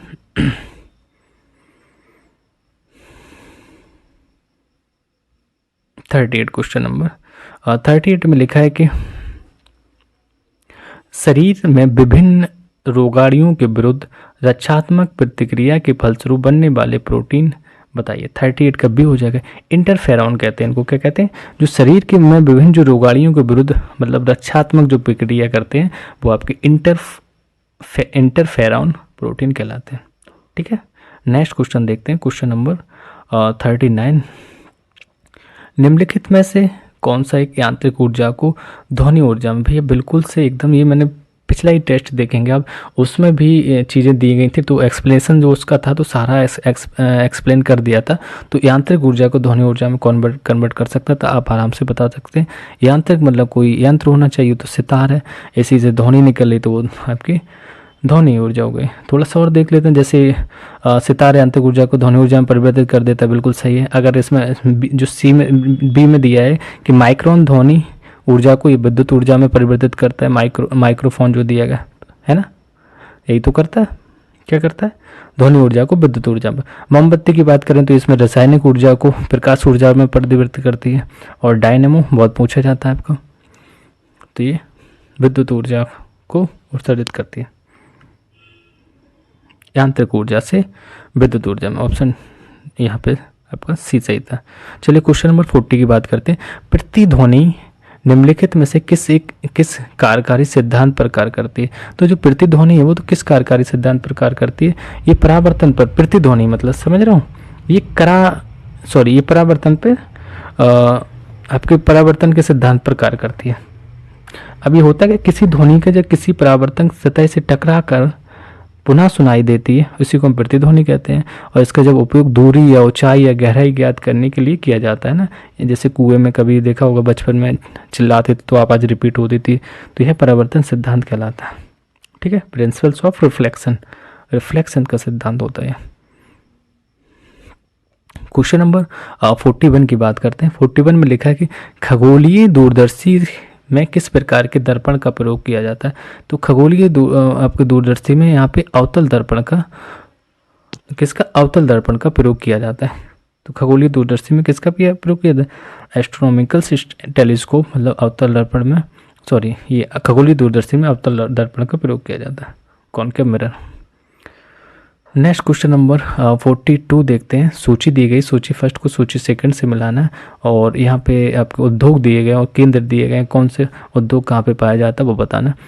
तो चलिए तांबा देख लेते हैं, जो भी लग रहा हो आपको, जेके नगर देख लीजिए सीधा। जेके नगर को तो आपको पता ही होगा किससे संबंधित है, तो एल्युमिनियम से संबंधित है ना। तो पहले का चौथा जहाँ पे लिखा है वो सही हो जाएगा, अभी 2 में दिया गया एल्युमिनियम हो गया। फिर जूट वाला देख लीजिए, जूट आपका भाट पाड़ा में हो जाएगा, तो ये डी का पहला ऑप्शन बी इज राइट हो जाएगा। यहाँ पे क्या हो जाएगा, बी। और तांबा की बात करेंगे, तांबा बी का तीसरा हो जाएगा, मलाज खंड में पाया जाता है। और जस्ता की बात करेंगे, टुंडू में पाया जाता है। कहाँ पे, टुंडू में। तो यहाँ पे ऑप्शन बी इज राइट है, क्योंकि जो एल्युमिनियम है आपका जेके नगर हो जाएगा, तांबा की बात करेंगे मलाज खंड में हो जाएगा, और आपका जस्ता था वो टुंडू में हो गया, जूट आपका भाटपाड़ा में। नेक्स्ट क्वेश्चन नंबर 43 की बात करते हैं। निम्नलिखित में नदियों में से किस एक का मुहाना शीत ऋतु में जमता नहीं है? तो किस नदी का एक मुहाना है वो शीत ऋतु में जमता नहीं, वो बताना है। यहाँ पे आपका आमूर नदी हो जाएगी, है ना, आमूर नदी। ओब, एनएससी और लीना नदी ये आर्कटिक सागर में गिरती हैं, जो तीनों दी गई हैं। ठीक है, जिनका मुहाना शीत ऋतु में जम जाता है। जबकि जो आमू नदी है रूस और चीन की सीमा बनाती है, ये प्रशांत महासागर में गिरती है और ये शीत ऋतु में जमती नहीं है। चलिए 44 क्वेश्चन नंबर। दुनिया की सबसे ऊंची खारे पानी की झील कौन सी है? तो सबसे ऊंची खारे पानी की झील है वो आपका ऑप्शन डी हो जाएगा, पेंगोंग झील है। कौन सी है? लगभग 4350 मीटर की ऊंचाई पर स्थित पेंगोंग झील दुनिया की सबसे ऊंची खारे पानी की झील है। यह लद्दाख तिब्बत में स्थित है। ओके, नेक्स्ट क्वेश्चन नंबर 45 देखते हैं। लिखा है कि भूमध्य सागरीय जलवायु वाला एशिया देश नहीं है। तो भूमध्य सागरीय जलवायु वाला एशियाई देश कौन सा नहीं है ये बताना है। यहाँ पे अजरबैजान हो जाएगा। ये जो भूमध्य सागरीय जलवायु वाला एशियाई देश नहीं है वो अजरबैजान नहीं है। भूमध्य सागर या हम रोम सागर के आसपास जो विकसित होने वाली जलवायु को भूमध्य सागरीय जलवायु कहते हैं। इस प्रकार की जलवायु में ग्रीष्म ऋतु शुष्क रहती है तथा वर्षा ऋतु में होती है। तो इस जलवायु का जो विस्तार प्रमुख जो विषुवत रेखा के दोनों ओर लगभग 30 डिग्री 40 डिग्री अक्षांशों के मध्य महाद्वीपों के पश्चिम भाग में ये पाया जाता है। थोड़ा सा एशियाई देशों की बात करें जो इसमें आ जाते हैं, इजराइल है, लेबनान है, जॉर्डन है, साइप्रस, तुर्की में भी इस प्रकार की जलवायु पाई जाती है और अजरबैजान इसमें सम्मिलित नहीं है, इस वजह से आपका ऑप्शन ए राइट हो जाएगा। नेक्स्ट क्वेश्चन देखते हैं 46। संयुक्त राज्य अमेरिका की होम स्टे खान, कौन सी होम स्टे खान किसके लिए प्रसिद्ध है? तो यूएसए की आपकी जो होम स्टे खान है तो ये किसके लिए प्रसिद्ध है ये बताना है। तो ऑप्शन डी वाला राइट हो जाएगा। यहाँ पे ये सोना के लिए प्रसिद्ध है, किसके लिए? सोने के लिए। चलिए नेक्स्ट क्वेश्चन देखते हैं 47। 47 में लिखा है कि विषुवत रेखा अवस्थित नहीं है, तो किन 4 देश ऑप्शन दिए गए, इसमें से किन देशों में विषुवत रेखा नहीं आती है? तो 47 का आपका सी हो जाएगा, क्योंकि जो तंजानिया है, तंजानिया से विषुवत रेखा नहीं निकलती है। किरीबाती है ना, कोलंबिया तथा मालदीव, ये सब विषुवत रेखा में अवस्थित है, लेकिन तंजानिया विषुवत रेखा पर नहीं है। नेक्स्ट क्वेश्चन देखते हैं, क्वेश्चन नंबर 48। 48 में लिखा निम्नलिखित में किस महाजनपद का विस्तार प्रयागराज के आसपास है? भैया कौन सा है? तो बिल्कुल आराम से आप बता देंगे। 48 का क्या हो जाएगा? ए हो जाएगा, वत्स का, है ना। आसपास विस्तार पूछा तो वत्स हो जाएगा, क्योंकि जो वत्स प्राचीन जो भारत के जो 16 महाजनपदों में से एक है ना, और जिसका विस्तार की बात करेंगे तो प्रयागराज के आसपास भी था। और इसकी जो राजधानी थी वो कौशाम्बी थी, तो कौशाम्बी एक जिला है प्रयागराज से लगा हुआ है, जो बौद्ध और जैन ग्रंथ दोनों के लिए यहाँ पे जो प्रमुख स्थल है। यह अपने उत्कृष्ट सूती जो वस्त्रों के लिए भी प्रसिद्ध था। नेक्स्ट क्वेश्चन देखते हैं। महाजनपद दिए गए और राजधानियाँ दी गई हैं, तो इनको मैच करना है, कौन सी महाजनपद पे कौन सी राजधानी थी। चलिए देखते हैं क्वेश्चन नंबर 49। सूरसेन मथुरा, बिल्कुल से आप सीधा सा जाएंगे मथुरा के पास, है ना, सूरसेन। तो एक का तीसरा हो जाएगा, एक के तीसरा भी 2 जगह दिए गए। और काशी का देख लीजिए, वाराणसी हो जाएगा। तो बस सिंपल से दिए गए ना। इस टाइप के क्वेश्चन आएंगे, बहुत आराम से इजीली कर लेंगे। और क्वेश्चन ऐसे ही आते हैं, 150 क्वेश्चन का देखो पैटर्न है, ऐसा नहीं है कहीं आपके लेंदी भी रहेंगे, मॉडरेट भी रहेंगे, इजी भी रहेंगे। बस क्वेश्चन को रीड करना है, आराम से पहले समझना है अंडरस्टैंडिंग से, और कोशिश ये करना है कि 150 ही क्वेश्चन हम एक बार में रीड कर लें, देख लें। पहले फर्स्ट स्पीड में उसको सारे कवर करते रहेंगे, जो आ रहे हैं उनको टिक करिए। सेकेंड राउंड में जो डाउट में है वो चीज़ों को रखेंगे हम, है ना, 50-50% वाले। तो जो इजीली है, मतलब टच करने का क्या है, वो टोटल 150 क्वेश्चन टच करने से ये रहता है। कहीं कुछ क्वेश्चन लास्ट में इजी दिए गए, हमने सोचा कि हम 100 के अंडर में कर ले, नहीं, पूरा कवर करके चलना है। कुछ क्वेश्चन बीच में भी मिल सकते हैं, लास्ट में इजी मिल सकते, तो इजी वाले तो कर लोगे। चलिए, तो यहाँ पे 49 का आपका ए हो जाएगा, ठीक है। पहले का तीसरा हो गया था सूरसेन मथुरा, बी का पहला हो जाएगा कुरु का इंद्रप्रस्थ हो जाएगा, और मल्ल आपका कहाँ पे हो जाएगा, कुशीनगर हो जाएगा, काशी आपका वाराणसी। तो ऑप्शन ए इज राइट था, सूरसेन मथुरा, कुरु आपका इंद्रप्रस्थ, और मल्ल आपका कुशीनगर, और काशी वाराणसी। नेक्स्ट क्वेश्चन देखते हैं 50। क्वेश्चन नंबर 50 है कि निम्नलिखित में से कौन से सुमेलित हैं वो बताना है। गोमती नदी गाजीपुर के निकट कैथी नामक स्थान पर गंगा नदी से मिल जाती है, देखते हैं, है ना। और ये बिल्कुल सही लग रहा है, क्योंकि जो गोमती नदी है गाजीपुर के निकट ही कैथी नामक स्थान पर गंगा से मिलती है ना। और राप्ती नदी गोरखपुर में घाघरा नदी में मिल जाती है, नहीं है, राप्ती नदी गोरखपुर में तो है, लेकिन वहाँ पे घाघरा में नहीं मिलती है। तो ऑप्शन ए सही रहेगा यहाँ पे बस, क्योंकि गोमती नदी गाजीपुर के निकट कैथी में तो मिल जाती है, ठीक है। तो राप्ती नदी नेपाल की लघु हिमालय श्रेणियों में से जो धौलागिरी के दक्षिण में रुकुमकोट के निकट से निकलकर पहले दक्षिण में और फिर ये पश्चिम में बहती, इसके बाद एक बार पुनः दक्षिण की ओर बहने के बाद ये बहराइच, गोंडा, बस्ती और गोरखपुर जिलों में बहती हुई देवरिया के बरहज के निकट ये घाघरा नदी से मिलती है। तो देवरिया के पास ये घाघरा नदी से मिलती है ना, देवरिया के बरहज के निकट। तो इस नदी की जो कुल लंबाई 640 किलोमीटर है, और राप्ती नदी के उत्तर की ओर रोहिणी नदी आकर इसमें मिलती है, जो कि इसकी मुख्य सहायक नदी। तो राप्ती नदी की जो मुख्य सहायक नदी आपकी रोहिणी हो जाएगी। ये क्वेश्चन नंबर 50 था। नेक्स्ट नंबर 51 में लिखा है कि उत्तर प्रदेश के विद्रोह और उसके नेतृत्वकर्ता के संदर्भ में निम्नलिखित युग्म में से कौन सा सही है, या युग्मों का चयन करें। तो चयन करना है, केंद्र दिया गया और नेतृत्वकर्ता दिए गए, कहाँ से किसने किया था आपको ये बताना। तो फैजाबाद की बात करेंगे सीधा सा, तो फैजाबाद मौलवी अहमदुल्लाह ने भी किया था, बिल्कुल सही है, ठीक है। इसके बाद मथुरा की बात करेंगे तो मथुरा से आपका देवी सिंह ने किया था, बिल्कुल सही है। मेरठ से खान बहादुर शाह ने, तो मेरठ से खान बहादुर शाह ने नहीं, कदम सिंह ने किया था। किसने किया था? कदम सिंह ने मेरठ से किया था। इस वजह से आपका तीसरा वाला सही है, गलत है। बकाया कालपी से बात करेंगे तो तात्या टोपे बिल्कुल सही है। तो ऑप्शन सी इज राइट हो जाएगा। यहाँ पे 1 2 4 सही है और आपका यहाँ पे मेरठ वाला गलत था क्योंकि खान बहादुर शाह नहीं, कदम सिंह था। कौन था? कदम सिंह थे। ठीक है, नेक्स्ट क्वेश्चन नंबर 52 पे हम लोग पहुँच गए। 52 देखते हैं। लिखा है निम्नलिखित कथनों में से 3 स्टेटमेंट दिए गए उपरोक्त में से कथन सही है वो बताने हैं कि वर्ष 1924 में लखनऊ में हिंदुस्तान रिपब्लिक एसोसिएशन की स्थापना की गई थी। मतलब HRA की स्थापना लखनऊ में की गई थी, नहीं, ये बिल्कुल से गलत है क्योंकि आप लोगों ने पढ़ा भी होगा, है ना। फिलहाल देखो ये यूपीएससी की तर्ज पे क्वेश्चन इसमें एक डाला गया, केवल 2 सही हैं, केवल 1 सही है, केवल 3। चलिए देखते हैं। काकोरी षड्यंत्र हिंदुस्तान रिपब्लिक एसोसिएशन से जुड़ा हुआ था। हिंदुस्तान रिपब्लिक एसोसिएशन का मुख्यालय आगरा था। नहीं, केवल 2 सही का मतलब यहाँ पे सीधा सा ये हो रहा है, केवल ऑप्शन दूसरा वाला सही है, वो नहीं है यूपीएससी वाला जो पहले उस टाइम में कि 1 सही होंगे, इसमें 2 सही होंगे, तो एलिमेंट वाला नहीं हो रहा। तो ऑप्शन बी इज राइट है यहाँ पे, है ना, क्योंकि जो हिंदुस्तान रिपब्लिक एसोसिएशन मतलब हम HRA की बात करेंगे तो HRA की जो स्थापना है 1924 में 1924 में हुई थी। और जो भारतीय स्वतंत्रता संग्राम के जो क्रांतिकारी थे, जैसे आपके राम प्रसाद बिस्मिल हो गए, योगेश चंद्र हो गए, योगेश चंद्र चटर्जी जो, और चंद्रशेखर आज़ाद, है ना, सचिंद्र नाथ सैन्याल, तो इन सब ने मिलकर इसकी स्थापना कानपुर में की थी। पार्टी का उद्देश्य, अब इसमें लिखा था एक पार्टी का उद्देश्य काकोरी षड्यंत्र है। पार्टी का उद्देश्य सशस्त्र जो क्रांति की व्यवस्थित करके औपनिवेशिक शासन समाप्त करने और संघीय गणराज्य संयुक्त राज्य भारत की स्थापना करना था।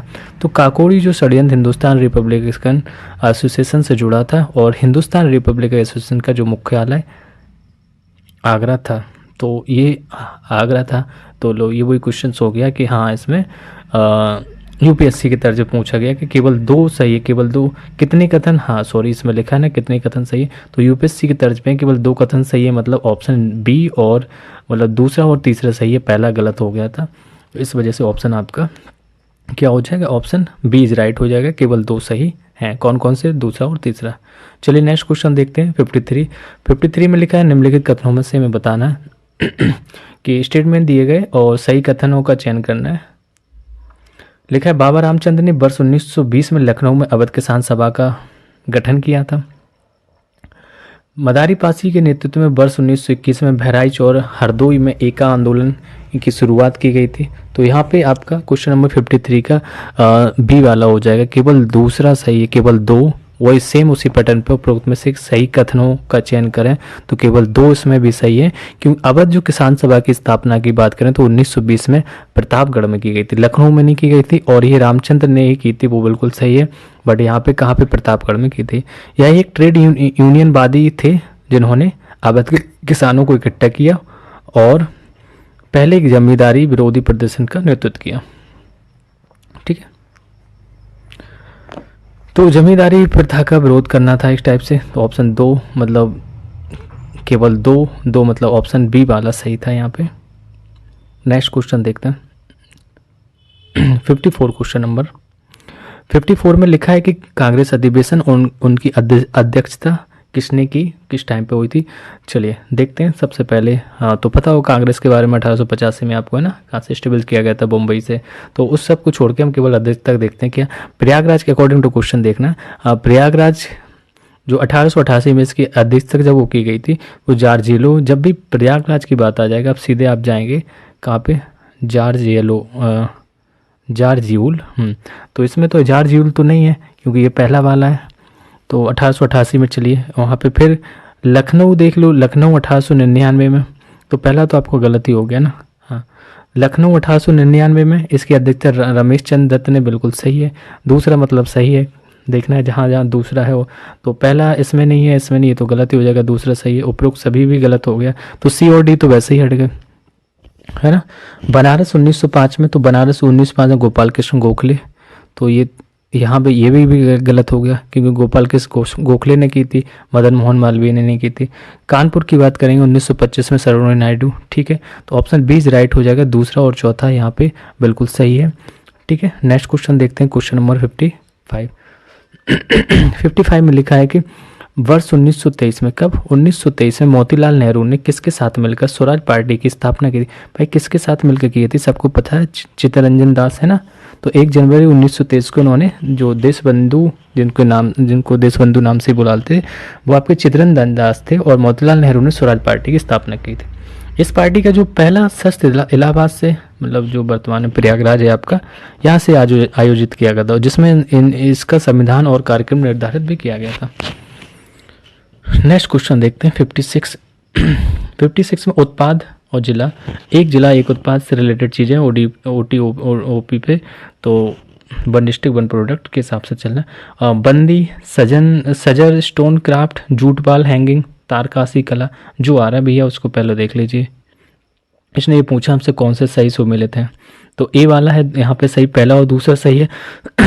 बिंदी लिखा है, सॉरी, बिंदी मतलब बलिया हो गया, सजर स्टोन क्राफ्ट आपका बांदा हो गया, तो दोनों, यही 2 सही है। बकाया आपके दोनों गलत है, क्योंकि जो जूट वाला हैंगिंग है वो गाजीपुर है यहाँ पे लिखा है गोंडा नहीं, गाजीपुर होगा, और तारकासी कला मैनपुरी हो जाएगा, मिर्जापुर नहीं होगा। तो option A is right. Question number 57 देखते हैं। सातवाहन से रिलेटेड क्वेश्चन है। सातवाहन वंश के संदर्भ में निम्नलिखित कथनों में से कौन से कथन असत्य हैं वो बताने हैं। तो सातवाहन नरेशों की राजकीय भाषा संस्कृत थी। सातवाहन शासकों के द्वारा चलाए गए अधिकांश सिक्के शीशे के थे। तो ऑप्शन ए सही है यहाँ पे, कि जो असत्य पहला है, क्योंकि इनकी राजकीय भाषा संस्कृत नहीं थी, है ना, प्राकृतिक भाषा थी। हम बोल सकते, देखो सातवाहन वंश के जो संस्थापक थे ना वो सिमुक थे, तो इसकी जो राजधानी थी वो प्रतिष्ठान थी। फिर सातवाहन शासकों की जो राजकीय भाषा प्राकृतिक तथा लिपि ब्राह्मी थी। तो इसके द्वारा जो चलाए गए अधिकांश सिक्के शीशे के थे, बिल्कुल सही है। इन्होंने पोटीन, तांबे और कांसे की भी मुद्राएं चलाई थी। नेक्स्ट क्वेश्चन देखते हैं 58।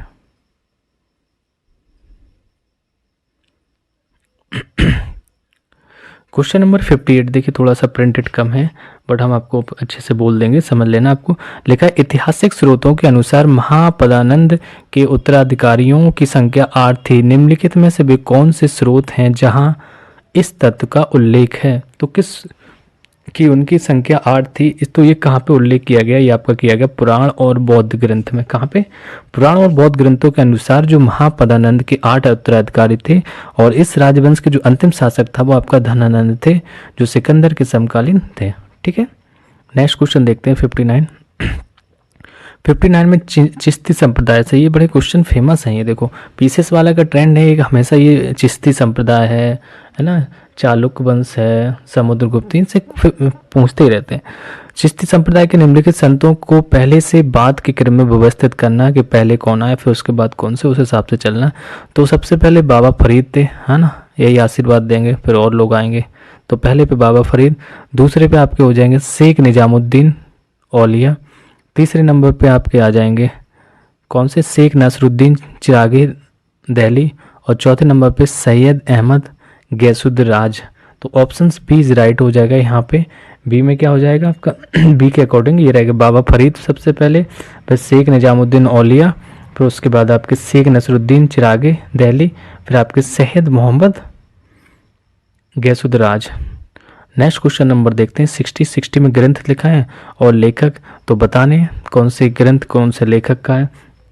चलिए, जो पहले आ रहा है वो कर लेते हैं। वृत्त कथा पता होगा सबको ना, वृत्त कथा गुणांड है ना। तो सी का तीसरा देख लीजिए, सी का तीसरा, एक ही ऑप्शन डी इज राइट हो जाएगा यहाँ पे। वृत्त कथा गुणांड, सी कौन सा क्या पूछा था, 1 मिनट देख लेते हैं। कोट की सुमिलित कीजिए तथा सही सहायता से सही उत्तर चुनना है। तो ग्रंथ लेखक दिए गए, सही उत्तर चुनना है। तो वृत्त कथा तो यहाँ पे वृत्त कथा गुणांड तो सही हो रहा है। चलिए, जो आपकी गाथा सप्तशती है वो आपकी हाल की है, तो किसकी, मतलब अच्छा सही वाला सुनना था, ठीक है। तो ये गाथा सप्तपदी ये हाल की, ये आपका मैच नहीं है। कातांत की बात करेंगे, कातांत आपका जो सरवर्मन की है, ये भी मैच नहीं। चारुदत्त की बात करें तो ये भास की है, चारुदत्त भास की हो जाएगी। और आपकी वृत्त कथा गुलान की, तो यहाँ पे ऑप्शन आपका क्या हो जाएगा इसके हिसाब से देखें तो डी का चौथा ही रहना चाहिए। ऑप्शन डी इज राइट होगा यहाँ पे, क्या होगा, डी राइट होगा, है ना। पहले का दूसरा और बी का पहला, ठीक है, तीसरे का तीसरा चौथा बिल्कुल सही है।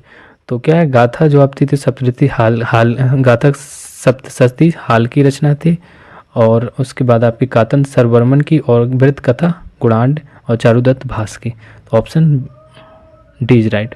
नेक्स्ट क्वेश्चन देखते हैं 61। 61 में लिखा है कि निम्नलिखित कथनों में से कौन सा असत्य है, असत्य बताना हमें। कि क्या लिखा है, गीत गोविंद के लेखक जयदेव लक्ष्मण सेन की राजसभा में निवास करते थे।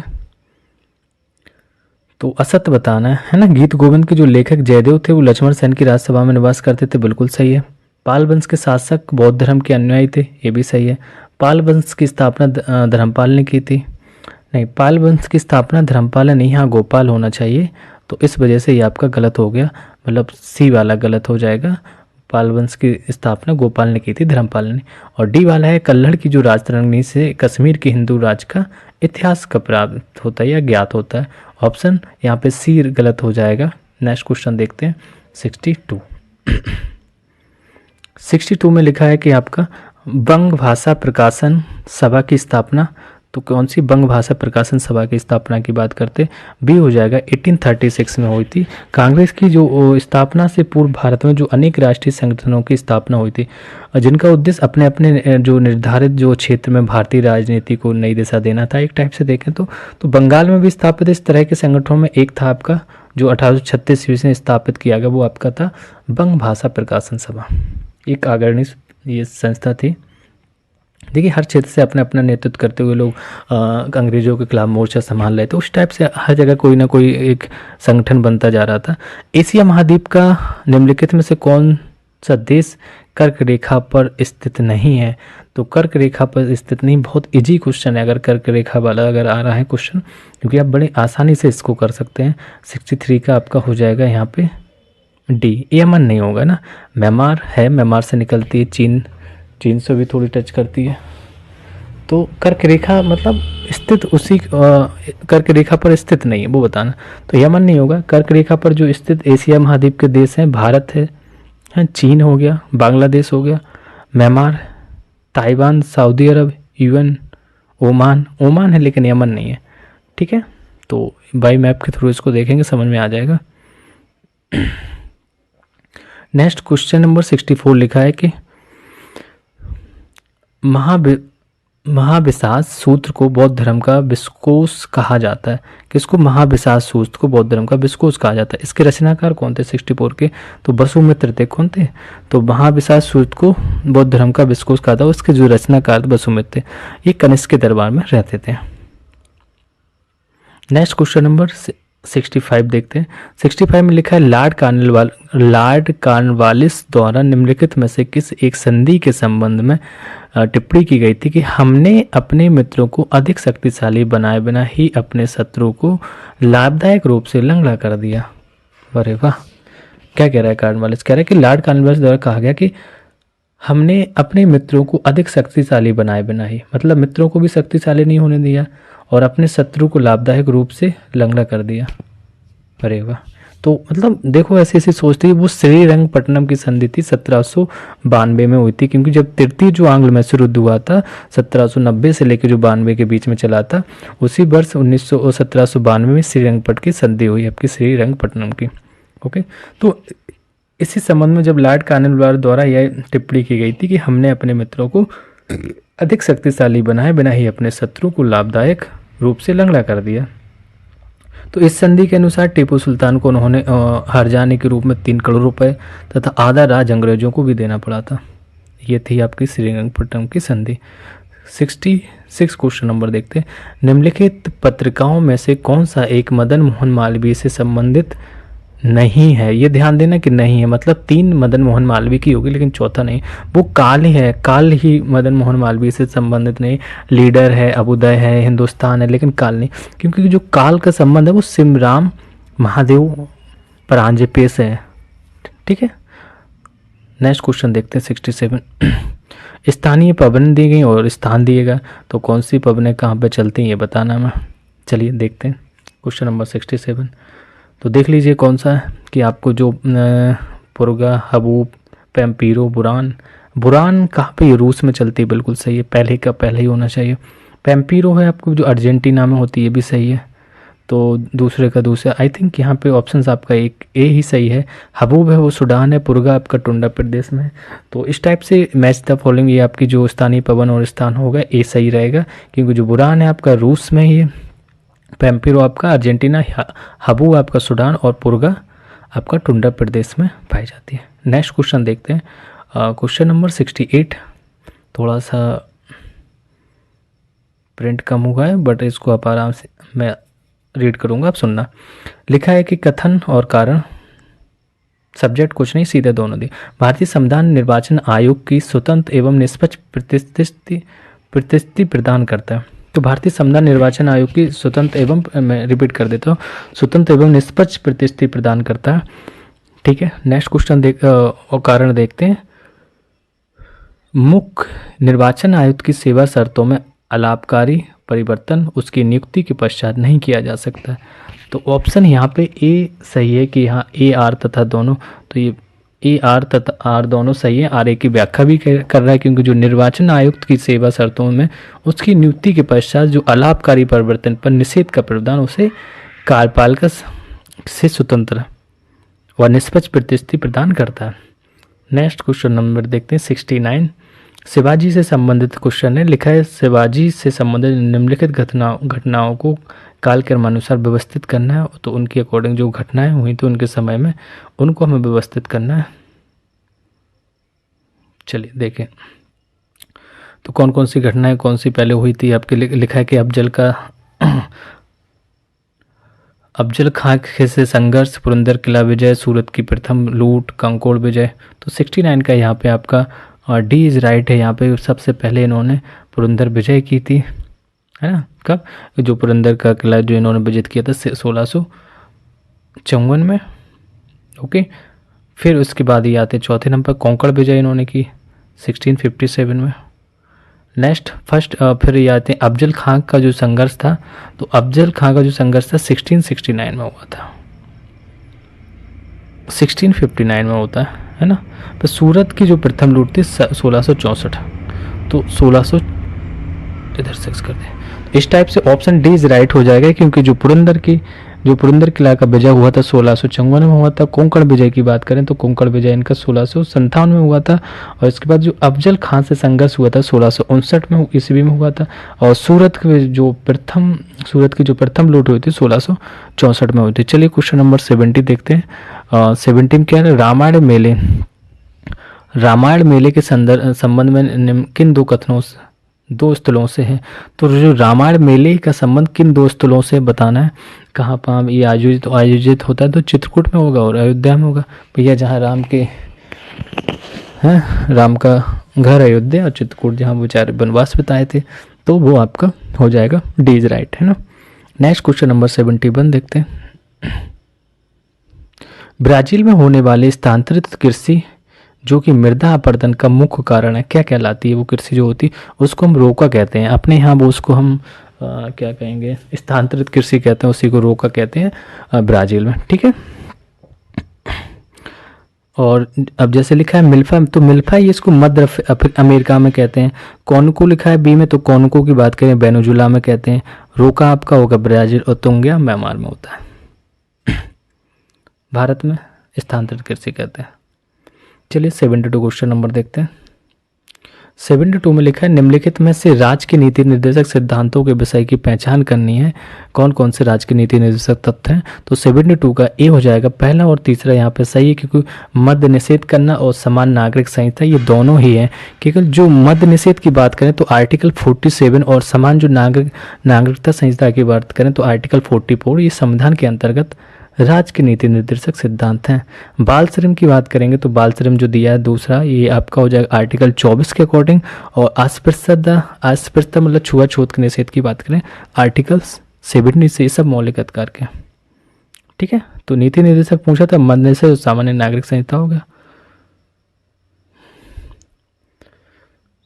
73 क्वेश्चन नंबर देखना है। दक्षिण अफ्रीका के तटवर्ती क्षेत्रों में कहाँ पे? दक्षिण अफ्रीका के तटवर्ती क्षेत्रों में तापमान उच्च बनाए रखने हेतु निम्नलिखित में से कौन सी एक जलधारा उत्तरदायी है? तो कौन सी एक जलधारा है? अगुलहास है। दक्षिण अफ्रीका की अगर हम बात करेंगे तटवर्ती क्षेत्रों के, तो तापमान जो वहाँ पे उच्च रहता है वो अगुलहास के कारण रहता है। किसके कारण? अगुलहास जलधारा के। नेक्स्ट क्वेश्चन देखते हैं 74। निम्नलिखित में से किस एक विचारक ने अंग्रेजों द्वारा भारतीय सभ्यता के किए जा रहे दोहन को ब्लीडिंग प्रोसेस कहा था? भाई एक ही लोग थे उस टाइम पे जो आपके इस टाइम में जानकार थे, वो दादा भाई नौरोजी होंगे, है ना, क्योंकि इन्होंने ही बताया, दादा भाई नौरोजी ने सर्वप्रथम धन निष्कासन सिद्धांत का व्यवस्थित वर्णन किया था और भारतीय सभ्यता के तेजी से हो रहे दोहन को कार्ल मार्क्स ने ब्लीडिंग प्रोसेस कहा था। सॉरी यहाँ पे अच्छा इनको वो हो जाएगा, इन्होंने धन निष्कासन का ड्रेनिंग थ्योरी दी थी, और यहाँ पे ब्लीडिंग प्रोसेस की बात करेंगे तो कार्ल मार्क्स हो जाएंगे। ठीक है, ब्लीडिंग प्रोसेस कौन? कार्ल मार्क्स हो जाएंगे। चलिए नेक्स्ट क्वेश्चन नंबर 75 देखते हैं। 75 में लिखा है झील पर्यावरण में जीवीय अनुक्रमण के साथ साथ पादपों एवं जंतुओं की संख्या एवं विविधता है। तो झील पर्यावरण की बात कर रहा है। 75 क्वेश्चन नंबर ए हो जाएगा, क्योंकि ये जो बढ़ती है, जब झील पर्यावरण में जीवीय अनुक्रमण के साथ साथ पादपों एवं जंतुओं की संख्या एवं विविधता क्या होती है? बढ़ती है। Question number 76। हाँ, जी भी आते, देखो वन लाइनर टाइप के क्वेश्चन दिए गए। मस्टर्ड गैस बताइए, मस्टर्ड गैस का रासायनिक नाम क्या होता है? तो उसको भैया डाइक्लोरो डाइथाइल सल्फाइड कहते हैं। क्या कहते हैं? Dichloro diethyl sulphide. Option A is right. Question number 77 देखते हैं। एक अवतल दर्पण, कौन सा? एक अवतल दर्पण के वक्रता केंद्र पर रखे वस्तु का प्रतिबिंब कहाँ बनेगा? जब एक अवतल दर्पण और उसके जो वक्रता केंद्र पर रखे वस्तु का प्रतिबिंब है, तो बताना है कहाँ बनेगा? ये वक्रता केंद्र पर ही बनता है। कहाँ पे बनता है? ये वक्रता केंद्र पर बनेगा। ठीक है, नेक्स्ट क्वेश्चन नंबर 78 देखते हैं।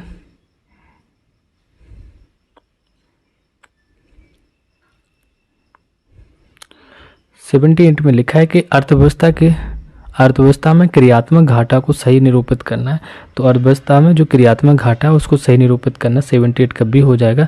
सकल राजकोषीय घाटा या स्फीतिक समायोजन का अंतर होता है। इसमें क्या होता है? इकोनॉमिक्स का क्वेश्चन है कि अर्थव्यवस्था जो स्फीति सार्वजनिक व्यय की मात्रा में वृद्धि होती है ना, तो इसलिए वास्तविक स्थिति ज्ञात करने के लिए स्फीति समायोजित घाटा ज्ञात करते हैं।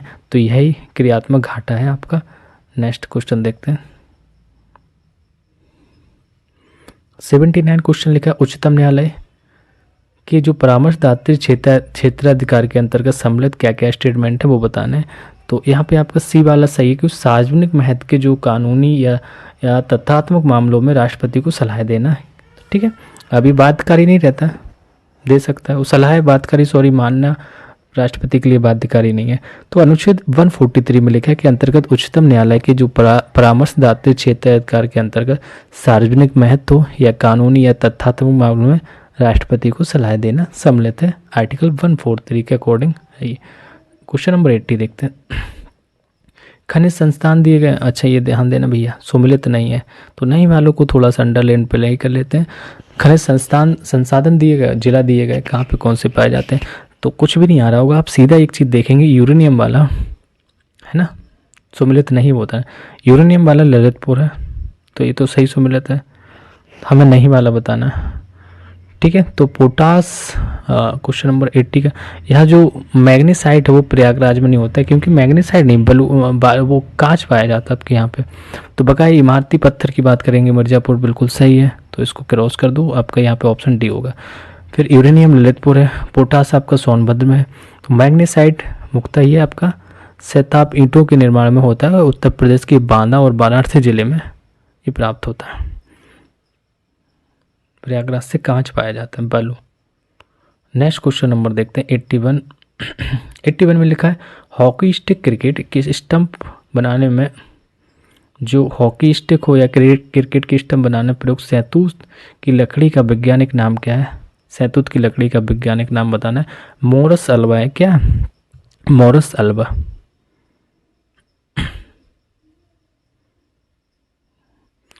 82 क्वेश्चन नंबर देखते हैं। इन्फ्लुएंजा वायरस, कौन सा? इन्फ्लुएंजा वायरस के क्षेत्र में कार्य के लिए निम्नलिखित में से कौन एक प्रसिद्ध है? तो कौन से व्यक्ति प्रसिद्ध थे वो बताने आपके 82 का ए हो जाएगा। रॉबर्ट वेस्टर हैं। रॉबर्ट वेस्टर इस क्षेत्र में बहुत प्रसिद्ध थे, इन्फ्लुएंजा वायरस के क्षेत्र में। 89 क्वेश्चन नंबर देखते हैं।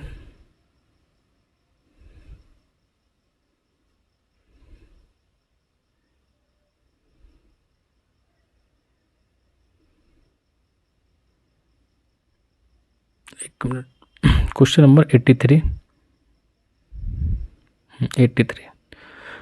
लिखा है कि निम्नलिखित में से उपरोक्त जनगणना के अनुसार घटते हुए जनघनत्व को व्यवस्थित करना। तो घटते हुए पहले सबसे ज़्यादा से लेंगे, तो सबसे ज़्यादा आपका अच्छा जनघनत्व की बात की कहाँ गया, तो झारखंड का, तो ऑप्शन सी हो जाएगा, झारखंड पहले में दिएगा, पहले झारखंड आएगा, फिर क्योंकि इसका जो जनघनत्व है वो आपका लगभग 414 है। उसके बाद मध्य प्रदेश आएगा दूसरे नंबर पे, है ना, ये क्योंकि मध्य प्रदेश का जनघनत्व 236 है, फिर राजस्थान का 200 है, फिर हम आएंगे छत्तीसगढ़ पे 189 है, 189 जनघनत्व है। चलिए ये क्वेश्चन नंबर 83 का आपका सी राइट हो गया। 84 क्वेश्चन नंबर देखते हैं। वैज्ञानिक प्रबंधन का जनक कौन है? तो वैज्ञानिक प्रबंधन का जनक आपका FW टेलर हो जाएंगे। कौन हो जाएंगे? FW टेलर, ये वैज्ञानिक प्रबंधन का जनक है। नेक्स्ट 85 क्वेश्चन नंबर देखते हैं। निम्नलिखित में से कौन एक देश एशियन टाइगर में शामिल नहीं है? तो एशियन टाइगर में शामिल कौन सा नहीं? 85 का ए हो जाएगा कंबोडिया। कौन है एशियन टाइगर से सम्मिलित देश नहीं है? मलेशिया है, इसमें इंडोनेशिया, थाईलैंड है, सिंगापुर है, बट कंबोडिया आपका नहीं है। चलिए क्वेश्चन नंबर 86 देखते हैं। अमर्त्य सेन को कल्याणकारी अर्थशास्त्र के लिए नोबेल पुरस्कार किस वर्ष दिया गया था? तो इकोनॉमिक अर्थशास्त्र के क्षेत्र में अमर्त्य सेन को नोबेल पुरस्कार दिया गया था। तो 86 का डी 1988 में इनको दिया गया था। कब दिया गया था? 19। क्वेश्चन नंबर 87 देखते हैं। इतना ही एक्सप्लेनेशन दिया, कोई ज़रूरत नहीं इसमें, नहीं है तो ठीक है, पढ़े हो गए। उष्णकटिबंधीय चक्रवात के संदर्भ में निम्नलिखित में कौन सा एक कथन असत्य है? तो असत्य वाला में बताना 87 का बी हो जाएगा। ये विभिन्न वाताग्रों द्वारा निर्मित होते हैं। तो जो उष्णकटिबंधीय चक्रवात हैं विभिन्न वाताग्रों द्वारा निर्मित होते हैं, ये गलत है, क्योंकि इनका विकास केवल गर्म सागरीय सतहों पर होता है। उष्णकटिबंधीय की बात करें, और उष्णकटिबंधीय जो चक्रवातों के प्रत्येक भाग में वर्षा होती है, भूमध्य रेखा पर इनकी उत्पत्ति नहीं होती है। तो बिल्कुल सही है। चलिए क्वेश्चन नंबर 88 देखते हैं। निम्नलिखित में से किस एक के संबंध में भारत एवं अमेरिका की राजनीतिक व्यवस्थाएं समान हैं? तो भारत एवं अमेरिका की और राजनीतिक व्यवस्थाएं किसके संदर्भ में सही है? वो ए सही हो जाएगा। राष्ट्रपति के पास जो पॉकेट वीटो है वो दोनों में समान है, क्योंकि भारतीय जो राष्ट्रपति है दोनों पॉकेट वीटो रखते हैं। किसी भी विधेयक पर राष्ट्रपति द्वारा जो सकारात्मक या नकारात्मक रूप से जब कोई कार्रवाई नहीं की जाती तो इसे हम पॉकेट वीटो के रूप में भी जानते हैं, तो उसको रख लेते हैं। 89 क्वेश्चन नंबर देखते हैं।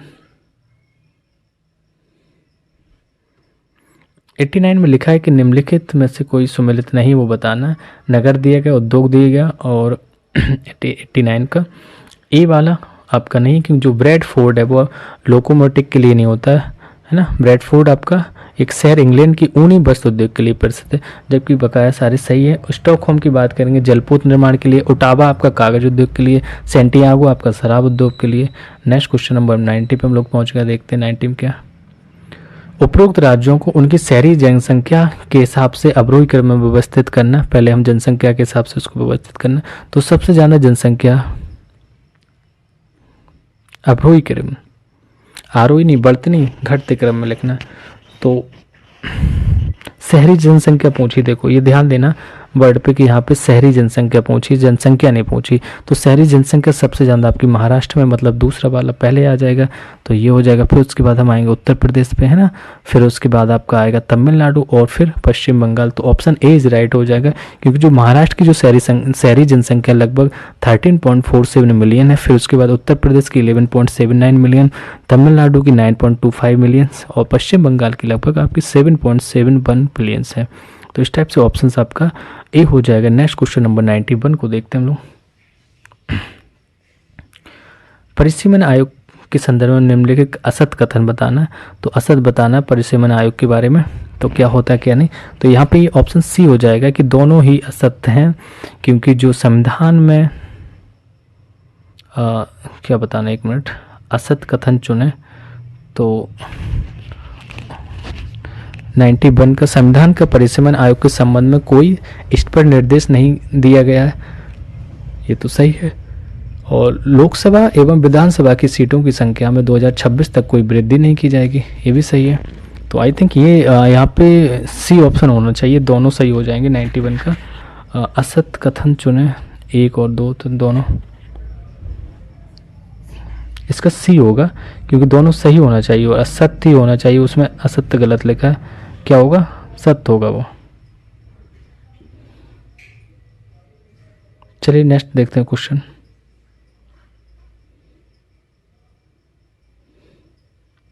क्वेश्चन नंबर 92 में लिखा है कि 16 महाजनपदों में से केवल असमक ही दक्षिण भारत में स्थित था जिसकी राजधानी थी, असमक की राजधानी पोर्टली थी। क्या थी? पोर्टली असमक की राजधानी थी। 93 क्वेश्चन नंबर देखते हैं। निम्नलिखित में से कौन से एक कार्य को पंचायत समिति संपादित करती है? तो कौन से एक कार्य को पंचायत समिति संपादित करती है? उपरोक्त सभी को, मतलब निरीक्षणात्मक कार्य होता है, सामुदायिक विकास कार्य और प्रदत्त कार्य, तो सारे ये किसी के द्वारा पंचायत समिति के द्वारा किए जाते हैं। नेक्स्ट क्वेश्चन नंबर 94 देखते हैं। 94 में लिखा है कि आपका निम्नलिखित में से कौन से ताप उत्पादन की प्रक्रिया में उत्सर्जित होता है? तो ताप उत्पादन की प्रक्रिया में उत्सर्जित होता है वो 94 का डी हो जाएगा। यहाँ पे उपरोक्त सभी हो जाएगा। कार्बन डाइऑक्साइड हो गया, सल्फर डाइऑक्साइड होगा, मरकरी हो गया, नाइट्रोजन हो गया, ये ताप उत्पादन की प्रक्रिया में उत्सर्जित होते हैं। 95 क्वेश्चन नंबर देखते हैं। लिखा उत्तर प्रदेश भूमि सुधार निगम की स्थापना कब की गई थी? तो भूमि सुधार की निगम की स्थापना आपकी की गई थी 1978 में। ऑप्शन सी इज राइट हो जाएगा भूमि सुधार के लिए 1978। सिनाई प्रायद्वीप के संदर्भ में सत कथनों पर पहचान करना है, तो 96 का बी इज राइट है। यहाँ पे केवल दूसरा वाला सही है। यह एशिया में स्थित मिस्र का एकमात्र क्षेत्र है। तो सिनाई जो प्रायद्वीप मिस्र का एक त्रिकोणीय प्रायद्वीप है। यह भूमध्य सागर तथा लाल सागर के मध्य अवस्थित है। एशिया में स्थित मिस्र का एकमात्र क्षेत्र है। ठीक है, तो यह प्रायद्वीप सुएज नहर के पूर्व से अकाबा की खाड़ी तक फैला हुआ है। नेक्स्ट क्वेश्चन नंबर 97 को देखते हैं। अनुसंधान केंद्र दिए गए और स्थल दिए गए, कौन सा सम्मिलित नहीं है वो बताना है 97 में। तो 97 का यहाँ पे डी है वो आपका राष्ट्रीय केला अनुसंधान भुवनेश्वर में नहीं है, है ना, क्योंकि जो राष्ट्रीय केला अनुसंधान आपका त्रिची में है। कहाँ पे? त्रिची में। बकाया खेती जो प्रणाली अनुसंधान निदेशालय मेरठ में, भारतीय दाल अनुसंधान कानपुर में, राष्ट्रीय जैविक खेती केंद्र आपका गाजियाबाद में। नेक्स्ट क्वेश्चन देखते हैं, चलिए 98। लोम्बेक जल डमरू मध्य जोड़ता है, बताइए। लोम्बेक है ना, तो लोम्बेक जो जल डमरू मध्य है ये जावा सागर एवं हिंद महासागर को जोड़ता है। देख लीजिए कहाँ लिखा है, ऑप्शन डी इज राइट हो जाएगा। जावा सागर एवं हिंद महासागर को जोड़ता है कौन सा? लोम्बेक जल डमरू मध्य। चलिए क्वेश्चन नंबर 99।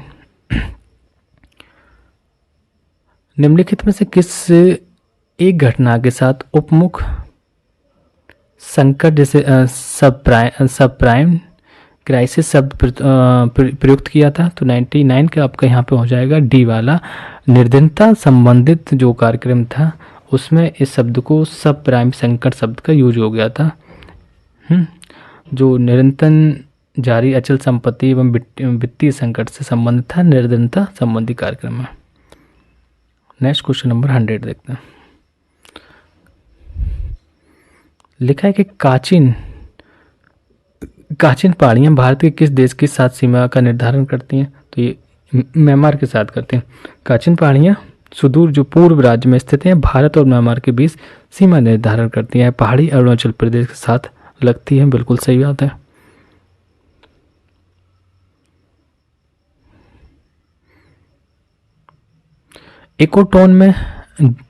इकोटोन में जो प्रजातियां प्रचुर मात्रा में पाई जाती हैं वह क्या कहलाती हैं? इकोटोन वाला क्वेश्चन है आपका। ये वो एज प्रजाति कहलाती हैं। क्या कहलाती हैं? एज प्रजाति कहलाती हैं। दो वायुओं के मध्य जो संक्रमण क्षेत्र होता है वो आपका इकोटोन कहलाता है, और इसमें जो प्रजातियां पाई जाती हैं एज प्रजातियां कहलाती हैं।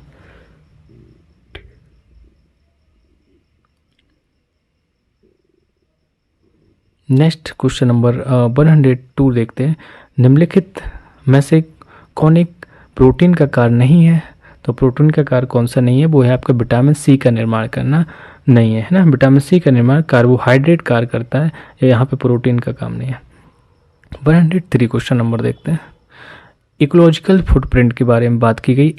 इकोलॉजिकल फुटप्रिंट की अवधारणा के विकास का श्रेय किसको जाता है? तो 103 का आपका हो जाएगा ए, मतलब विलियम ई रीस को जाता है। विलियम ई रीस के द्वारा इकोलॉजिकल फुटप्रिंट दिया गया था।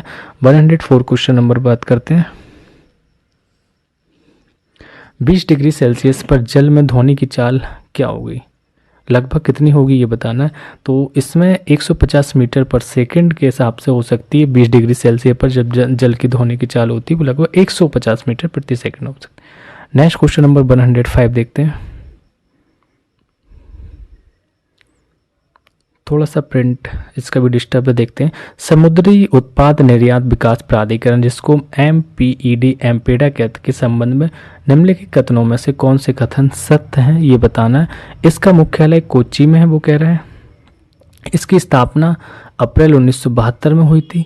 यस, सी राइट हो जाएगा यहाँ पर, क्योंकि जो समुद्री उत्पाद निर्माण प्राधिकरण एम्पेडा है इसका मुख्यालय आपका कोच्चि में ही, और इसकी स्थापना अप्रैल 1972 में हुई थी। राइट है, दोनों ऑप्शन यहाँ पे सही हो जाएंगे। Option C is right. Question number 106 पे हम लोग आ गए हैं, देखते हैं। प्रथम बार राज्य निर्वाचन, जो प्रथम बार राज्य निर्वाचन आयोग का गठन संविधान के संशोधन द्वारा किया गया था, तो कौन से संविधान संशोधन द्वारा इसको किया गया था? तो 73 में जो संविधान संशोधन हुआ था, तो ये प्रथम बार जो निर्वाचन आयोग के लिए हुआ था। नेक्स्ट क्वेश्चन नंबर 107 देखते हैं कि पंचायत एवं नगरपालिकाओं को सौंपे गए विषय का निर्धारण राज्य सरकार द्वारा होता है या वर्णित है? तो किस आर्टिकल में ये वर्णित है वो बताना है। तो आर्टिकल 243 जो जी है उसमें वर्णित है कि जो पंचायत एवं नगरपालिकाओं को सौंपे गए विषय का निर्धारण कौन करेगा? राज्य सरकार करेगी, आर्टिकल 243 जी के अकॉर्डिंग। निम्नलिखित राज्यों के निर्माण का सही क्रम बताना है। तो कौन से राज्य पहले बने फिर उसके हिसाब से मैच करना। जैसे लिखा है महाराष्ट्र, नागालैंड, मेघालय, है ना। फिर नागालैंड, मेघालय, महाराष्ट्र नहीं, तो सीधा सा पहला ऑप्शन पहले ही दिख रहा है, क्योंकि जो महाराष्ट्र वो 1960 में बना था, फिर नागालैंड 1963 में, है ना, मेघालय 1972 में। चलिए नेक्स्ट क्वेश्चन नंबर देखते हैं। 103 निम्नलिखित में से कौन सा एक व्यय भारत की संचित निधि पर भारत होता है? कौन सा व्यय है जो भारत की संचित निधि पर निर्भर रहता है? तो डी हो जाएगा। उपरोक्त सभी हैं, क्योंकि जो यहाँ पे राज्यसभा के सभापति का वेतन भी देना पड़ता है, लोकसभा अध्यक्ष का वेतन, और ऐसा व्यय जो भारत सरकार को चुकाना हो वो सब इससे भारत की संचित निधि से निकलता है। चलिए 110 क्वेश्चन नंबर देखते हैं। उत्तर प्रदेश में स्टेम आम उत्पादन कहाँ होता है? स्टेम आम आपका सहारनपुर में होता है। कौन सा? स्टेम आम उत्पादन सहारनपुर, या हम मेरठ भी बोल सकते हैं। मेरठ और सहारनपुर दो जगह, हाँ लिखा तो सहारनपुर और मेरठ दोनों। नेक्स्ट क्वेश्चन नंबर 111 को देखते हैं। 11 में लिखा है 111 में कि 53 मिलियन प्लस नगरीय संकुलनों नगरों में सर्वाधिक नगरीय संकुलन नगर किस राज्य में है? तो केरल में है। कौन सा? 53 मिलियन जो प्लस नगरीय संकुलन या नगर में सर्वाधिक नगरीय संकुलन उत्तर प्रदेश तथा केरल दोनों में साथ साथ है। तो यहाँ यूपी होता वो भी लगाते, और केरल है, केरल भी साथ। क्वेश्चन नंबर 112 को देखते हैं। निम्नलिखित में से सुमेलित नहीं है ये बताना, ये ध्यान देना। 112 तो यहाँ पे बी वाला सही है, क्योंकि कच्छ वनस्पति स्थल और राज्य का पूछा है। तो जो पिचावरम है वो आपका तमिलनाडु में है, ना कि केरल में। कहाँ पे? ये तमिलनाडु में पाया जाता है वनस्पति स्थल है, केरल में नहीं है। और अन्य सभी आपके सही है, क्योंकि देवी कोंडा है वो उड़ीसा में होता है। अचरा रत्नगिरी आपकी महाराष्ट्र में है ना। मुथुपेट की बात करेंगे तो ये भी तमिलनाडु, पिचावरम भी तमिलनाडु में, मुथुपेट भी है। नेक्स्ट क्वेश्चन नंबर 113 देखते हैं। लिखा है निम्नलिखित में से कौन एक पदार्थ निश्चेतक नहीं है? कौन सा एक पदार्थ है वो निश्चेतक नहीं है। 13 का सी हो जाएगा, क्योंकि जो स्ट्रेप्टोमाइसिन है वो आपका निश्चेतक नहीं है। ये क्या है, एक एंटीबायोटिक औषधि है ना, हाँ तो औषधि है वो। 14 क्वेश्चन की 114 क्वेश्चन नंबर की बात करते हैं। पानी के जो फर्न अजोला और साइनोबैक्टीरिया अनवेना के बीच संबंध कैसा होता है वो बताना है। बीच संबंध कौन सा है। 114 क्वेश्चन नंबर का बी हो जाएगा। ये सहजीवी होते हैं, इंटरडिपेंडेंट रहते हैं, इसलिए इनको सहजीवी कहते हैं। पानी के जो फर्न अजोला और साइनोबैक्टीरिया सहजीवी संबंध होता है। चलिए क्वेश्चन नंबर 115 की बात करते हैं। 15 में लिखा है कि निम्नलिखित में से कौन सा एक सतत विकास लक्ष्य भारत में 2030 तक लैंगिक समानता प्राप्त करने के साथ ही महिलाओं को सशक्त करने को लक्षित करता है। भैया ये एसडीजी से हमेशा ये क्वेश्चन पूछा जा रहा है, आयोग का बड़ा फेवरेट क्वेश्चन है ये, एनवायरनमेंट से, इसी टॉपिक से, एसडीजी से। तो बी वाला यहाँ पे सही। एसडीजी 5 है, ये महिलाओं से रिलेटेड है, लैंगिक समानता भी करना है और महिलाओं को सशक्त बनाना। 5 के बाद जैसे 6 दिया गया, 6 में बात करते हैं क्या है, सभी के लिए स्वस्थ जल एवं सफाई की उपलब्ध सुनिश्चित करना है। 7 की बात करेंगे, सस्ती, विश्वसनीय, टिकाऊ और आधुनिक ऊर्जा तक पहुंच बनाना है। 8 की बात करेंगे तो सभी के लिए समावेशी और सतत आर्थिक विकास, रोजगार और सुनिश्चित कार्य को बढ़ावा देना है। तो इस टाइप के आपकी एसडीजीज हो गए। क्वेश्चन नंबर 16 को देखते हैं। 16 में लिखा है कि वायरस चेचक, जो चेचक वायरस था, स्मॉल पॉक्स जिसे कहते हैं, का उत्तरदायी कौन था भैया, तो इनका बैरियोला उत्तरदायी है। चेचक एक संक्रामक रोग है जो बैरियोला वायरस द्वारा फैलता है। चेचक टीके की खोज की बात करें तो एडवर्ड जेनर द्वारा इसकी खोज भी की गई थी। 17 क्वेश्चन नंबर की बात करते हैं। निम्नलिखित में से कौन भारतीय अर्थव्यवस्था का लक्षण नहीं है, तो भारतीय अर्थव्यवस्था का लक्षण क्या नहीं है। 17 का सी हो जाएगा, पूर्णतः विकसित आधारभूत संरचना, है ना। तो जो पूर्णतः विकसित आधारभूत संरचना, यहाँ पे ये लक्षण भारत की अर्थव्यवस्था के नहीं है। क्वेश्चन नंबर 118 की बात करते हैं। 18 में लिखा है कि उत्तर प्रदेश में कौन सा नृत्य राजपूतों द्वारा किया जाता है, तो उत्तर प्रदेश में कौन सा नृत्य राजपूतों द्वारा किया जाता है, छोलिया नृत्य किया जाता है। कौन सा नृत्य किया जाता है, छोलिया, ये विवाह उत्सव है एक टाइप से, तो छोलिया नृत्य राजपूतों द्वारा किया जाता है। चलिए 119 उत्तर प्रदेश से प्रकाशित होने वाले पहले उर्दू अखबार सदरुल अखबार के संपादक कौन थे भैया, ये तो सबको पता होगा, प्रोफेसर सिफेक के द्वारा, प्रोफेसर सिफेक के द्वारा जो अखबार, उर्दू अखबार था सदरुल अखबार को ये संपादक थे। और सन 1948 में इन्होंने आगरा कॉलेज में प्रोफेसर थे, इस वजह से प्रोफेसर नाम पड़ा इनका, है ना। 120 क्वेश्चन नंबर देखते हैं। अंतरिक्ष काल में ऐसा स्थल जहाँ किसी खगोलीय पिंड का गुरुत्वाकर्षण क्षेत्र अनंत हो जाता है वो कहलाता है, वो आपका सिंगुलैरिटी कहलाता है। क्या कहलाता है, सिंगुलैरिटी कहलाता है, जहाँ किसी खगोलीय पिंड का गुरुत्वाकर्षण क्षेत्र अनंत हो जाता है। अंतरिक्ष काल में ऐसा स्थल जहाँ किसी, ठीक है, सिंगुलैरिटी कहलाते हैं। 121 क्वेश्चन नंबर देखते हैं। भारत में आर्द्रभूमि संरक्षण कार्यक्रम की शुरुआत की गई थी, तो ये 1987 में भारत ये आर्द्रभूमि संरक्षण कार्यक्रम की शुरू की गई थी, वो भी भारत में, कब, 1987। चलिए पिछड़ा वर्ग आयोग से क्वेश्चन आ गया आपका, देखते हैं क्या है। लिखा है कि पिछड़ा वर्ग आयोग के कार्यों के संबंध में निम्नलिखित में से कौन से कथन सही है। यह पिछड़े वर्गों के कल्याण हेतु अनुशंसा प्रदान करता है, यह पिछड़ी जातियों की पहचान करती है, तो यहाँ पे सी हो जाएगा, दोनों सही है। पिछड़े वर्गों के कल्याण हेतु अनुशंसा प्रदान भी करता है और यह पिछड़ी जनजातियों का पहचान भी करता है। 123 क्वेश्चन नंबर देखते हैं।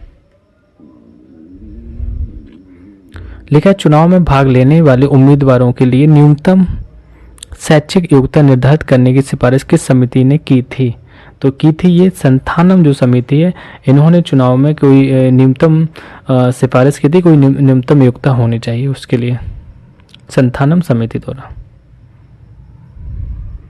चलिए 124 क्वेश्चन नंबर को देखते हैं।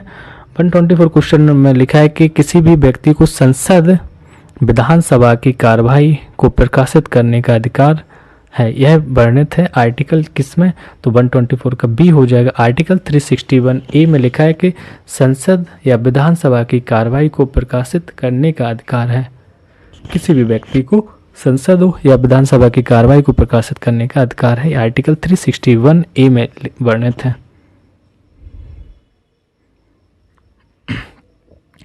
क्वेश्चन नंबर 125 की बात करते हैं। लिखा है विधानसभा के सदस्यों की निर्भरता से संबंधित प्रश्नों पर अंतिम निश्चय किसके द्वारा लिया जाता है, कि जो विधानसभा के सदस्यों की निर्भरताओं से संबंधित अंतिम निर्णय किसके द्वारा लिया जाएगा, तो भैया जहां वो राज्यपाल के द्वारा लिया जाएगा, क्योंकि केंद्र का जो कर्ता मतलब केंद्र का जो एक टाइप से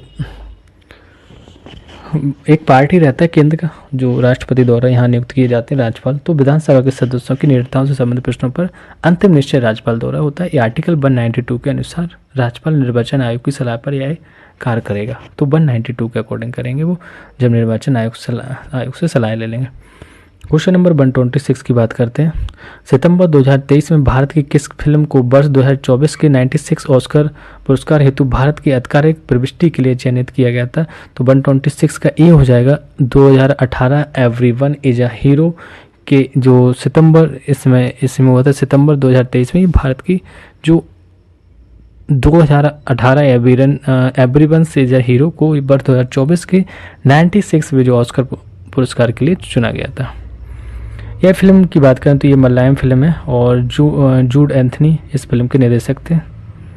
नेक्स्ट क्वेश्चन देखते हैं 127। सितंबर 2023 में किस देश को पराजित करके भारत ने सेफ अंडर 16 चैंपियनशिप 2023 का खिताब जीता था, तो उन्होंने जीता था ये भूटान को पराजित करके, है ना। तो सितंबर 2023 में भूटान को पराजित करके अंडर 16 जो चैंपियनशिप जीता था। भारत ने 5 बार इस टूर्नामेंट में ये खिताब अपने नाम किया था, तो भूटान को हरा के 5 बार ही भारत जीती थी। कौन सा था? Safe under 16 championship 2023। सितंबर 2023 में संपन्न हुए US open 2023 grand slam tournament में पुरुष एकल खिताब नोवाक जोकोविच ने किसको पराजित करके जीता था? 128 का ए हो जाएगा यहाँ पे डेनियल मेहदेवन को इन्होंने पराजित करके, किसने? नोवाक जोकोविच ने इनको डेनियल मेहदेवन को पराजित करके आपका grand slam tournament US open 2023 grand slam tournament पुरुष एकल खिताब जीता था। चलिए क्वेश्चन नंबर 129 देखते हैं। 129 में लिखा है कि विश्व बौद्धिक संपदा संगठन WIPO द्वारा सितंबर 2023 में जारी ग्लोबल इनोवेशन इंडेक्स में भारत का स्थान कौन सा? 129 का आपको पता होगा कि 40वां स्थान है ना। और भारत ने 132 देशों की सूची में 40वां स्थान पाया और स्विट्जरलैंड इसमें सबसे प्रथम सूची में।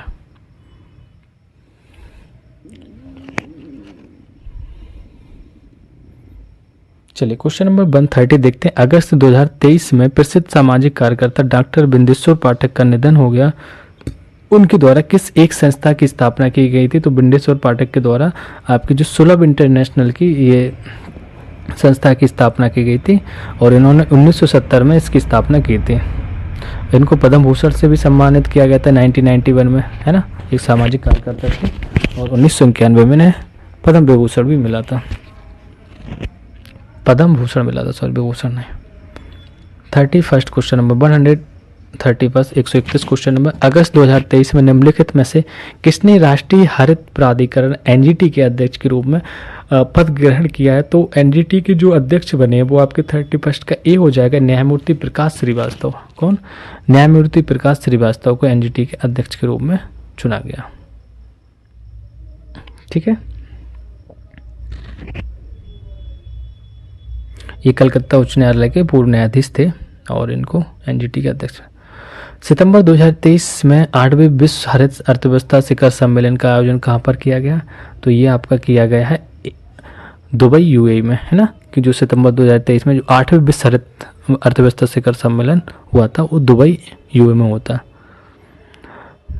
और इस बार में अर्थव्यवस्था पर वैश्विक गठबंधन की शुरुआत भी की गई थी। 133 क्वेश्चन नंबर देखते हैं। 133 निम्नलिखित में से किस एशियाई हाथी विशेषज्ञ को अगस्त 2023 में IPCC मतलब inter governmental panel for climate change का उपाध्यक्ष नियुक्त किया गया है? तो 133 का आपका रमन सुकुमार हो जाएगा। ऑप्शन बी इज राइट हो जाएगा। IPCC का जो उपाध्यक्ष बनाया गया वो आपका रमन सुकुमार को। ठीक है, आईपीसी की जो आईपीसीसी की अगर स्थापना की बात करें, ये और राष्ट्रीय पर्यावरण कार्यक्रम जो और विश्व मौसम विज्ञान संगठन है, और इसकी स्थापना 1988 में की गई थी। थक तो हो जाएंगे, ये लास्ट क्वेश्चन चल रहा है ना, 150 क्वेश्चन बहुत होते हैं। अगस्त 2023 में राजस्थान सरकार द्वारा गुरु गोरखनाथ बोर्ड का गठन किया गया, जिसका उद्देश्य क्या था? गुरु गोरखनाथ बोर्ड का उद्देश्य था वो पिछड़े वर्गों का कल्याण करना। क्या था? पिछड़े वर्गों का कल्याण करना था। चलिए 135 क्वेश्चन नंबर। अगस्त 2023 में केंद्रीय शिक्षा मंत्री धर्मेंद्र प्रधान द्वारा उल्लास ऐप को लॉन्च किया गया था, जिसका उद्देश्य क्या था? तो उल्लास ऐप का जो उद्देश्य था वो आपका था डी, मतलब बुनियादी साक्षरता को बढ़ावा देना। क्या था? बुनियादी साक्षरता को बढ़ावा देना। चलिए 136 क्वेश्चन नंबर देखते हैं। अगस्त 2023 में किस राज्य सरकार द्वारा मैग्रो सेल की स्थापना की घोषणा की गई? तो मैग्रो सोल जो सेल की स्थापना पश्चिम बंगाल द्वारा की गई। नेक्स्ट क्वेश्चन देखते हैं।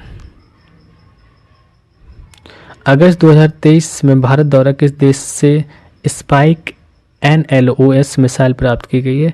तो 137 का इजराइल हो जाएगा। ऑप्शन डी इज राइट, क्योंकि जो MI-17B5 हेलीकॉप्टर से इसका जो उपयोग किया जाएगा, तो ये इजराइल से स्पाइक जो NLOS मिसाइल प्राप्त की गई है। एक टाइप से एक गाइडेड मिसाइल है। चलिए नेक्स्ट क्वेश्चन देखते हैं। अगस्त 2023 में जायद तलवार 2023 नामक नौसैन्य अभ्यास भारत एवं किस देश के मध्य संपन्न हुआ था? तो 138 का डी हो जाएगा। संयुक्त अरब अमीरात के साथ में आपका जो जावेद तलवार 2023 नामक नौसैन्य अभ्यास हुआ था भारत एवं संयुक्त अरब अमीरात के मध्य। इस नौसेना अभ्यास का जो उद्देश्य था दोनों देशों की सेनाओं के मध्य जो अंतःक्रियाशील एवं तालमेल को बढ़ावा देने से था। चलिए अगस्त 2023 में Thuraya Hamid Al Hashimi BRICS New Development Bank में वैश्विक पद पर चुने जाने वाली पहली अरब महिला बनी है।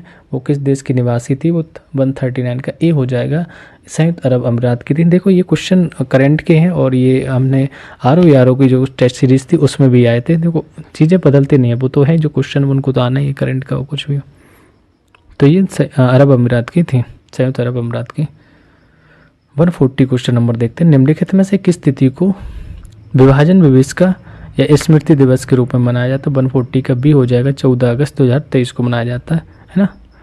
ये नरेंद्र मोदी द्वारा वर्ष 2021 को स्थिति को विभाजन दिवस का दिवस मनाने की घोषणा भी की गई थी। चलिए 10 क्वेश्चन और बच्चे देखते हैं। अरास डोर्रा, कौन सा? अरास डोर्रा गैस फील्ड विवाद निम्नलिखित में से किन देशों के मध्य है? तो ये हो जाएगा ईरान, सऊदी अरब और कुवैत के बीच में आपका ये जो अरास डोर्रा गैस विवाद है। इस क्षेत्र को लेकर तीनों देश लंबे समय से विवाद में उलझे हैं, क्योंकि अगस्त 2023 में ईरान ने सऊदी अरब एवं कुवैत की आपत्तियों के बावजूद अन्वेषण जारी रखने की धमकी दी थी, और जिससे यह क्षेत्र पुनः चर्चा में आ गया था आपका। Next question number 142। अगस्त 2023 में निम्नलिखित में से किसकी अध्यक्षता में NCERT द्वारा पाठ्य पुस्तक संशोधन हेतु पैनल गठित किया गया है? तो किसके द्वारा किया गया है, किसकी अध्यक्षता में? तो सी राइट हो जाएगा। महेंद्र चंद पंत की अध्यक्षता में इसको NCERT द्वारा ये संशोधन करने के लिए पैनल गठित किया गया। 143 क्वेश्चन नंबर देखते हैं। अगस्त सितंबर 2023 में आयोजित US ओपन 2023 टेनिस टूर्नामेंट में महिला एकल खिताब किसने जीता? तो महिला एकल खिताब की बात करें कोको गॉफ ने ये जीता। उन्होंने इस प्रतियोगिता में बेलारूस की जो एरिना सवालेका को पराजित करके ये जीता। नेक्स्ट क्वेश्चन नंबर 144 देखते हैं। 144 में लिखा है कि सितंबर 2023 में भारत के किस राज्य ने अपने यहाँ स्थित उमियाम झील को साफ रखने हेतु आर्टिफिशियल इंटेलिजेंस सक्षम रोबोटिक तकनीकों को अपनाया है? तो किसने अपनाया? ये मेघालय ने अपनाया, और ये आपका करंट का क्वेश्चन है और मैंने RO में भी कराया था, वही रिपीट हो रहे हैं। देखो यहाँ पे मोस्टली जो झील शिलांग में जल कीड़ाओं और नौकायन के एवं प्रमुख केंद्र नौकायन भी होते हैं यहाँ पे। सितंबर 2023 में रक्षा मंत्री राजनाथ सिंह द्वारा निम्नलिखित में किस स्थान पर भारत ड्रोन शक्ति 2023 प्रदर्शनी का उद्घाटन किया गया था? तो ये बी हो जाएगा, हिंडन एयरबेस पे किया गया था, है ना। तो यहाँ पे जो राजनाथ सिंह के द्वारा भारत ड्रोन शक्ति हिंडन एयरबेस पे किया था। भारतीय वायुसेना एवं ड्रोन जो फेडरेशन ऑफ इंडिया DFI के मध्य ये संयुक्त प्रयास था। 146 क्वेश्चन नंबर देखते हैं। लिखा है सितंबर 2023 में भारतीय सेना एवं संयुक्त राज्य अमेरिका की सेना की सह मेजबानी 13वें जो Indo Pacific army chiefs conference का आयोजन कहाँ पे किया गया था? तो ये नई दिल्ली में किया गया था, ठीक है। जो इसका मुख्य विषय था शांति के लिए एक साथ, हिंद प्रशांत क्षेत्र में शांति और स्थिरता बनाए रखना था। 147 क्वेश्चन नंबर देखते हैं। पर्यटन मंत्रालय द्वारा सितंबर 2023 में भारत के कोंगथोंग गांव को सर्वश्रेष्ठ पर्यटन गांव 2023 पुरस्कार से सम्मानित किया गया है। यह गांव भारत के किस राज्य में स्थित है? 147 का डी हो जाएगा, नागालैंड में यह गांव है। कौन सा पर्यटन जो आपका कोंगथोंग गांव नागालैंड में।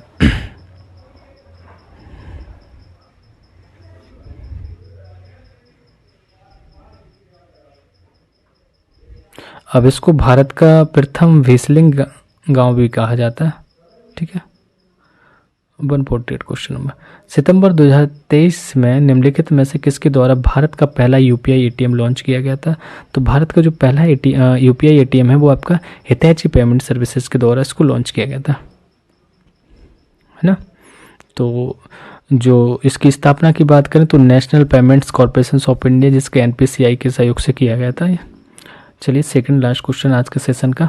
सितंबर 2023 में केंद्रीय सूचना एवं प्रसारण मंत्रालय द्वारा किस प्रसिद्ध भारतीय अभिनेत्री को 53वें दादा फाल्के पुरस्कार से सम्मानित की घोषणा की गई थी? 49 का ए हो जाएगा, वहीदा रहमान को ये पुरस्कार जो 53वें दादा फाल्के पुरस्कार से सम्मानित किया गया। यह पुरस्कार पाने वाली 8वीं महिला है और ये केंद्र सरकार की ओर से प्रदान किया जाता है। फिल्म इंडस्ट्री का सबसे सर्वोच्च सम्मान है।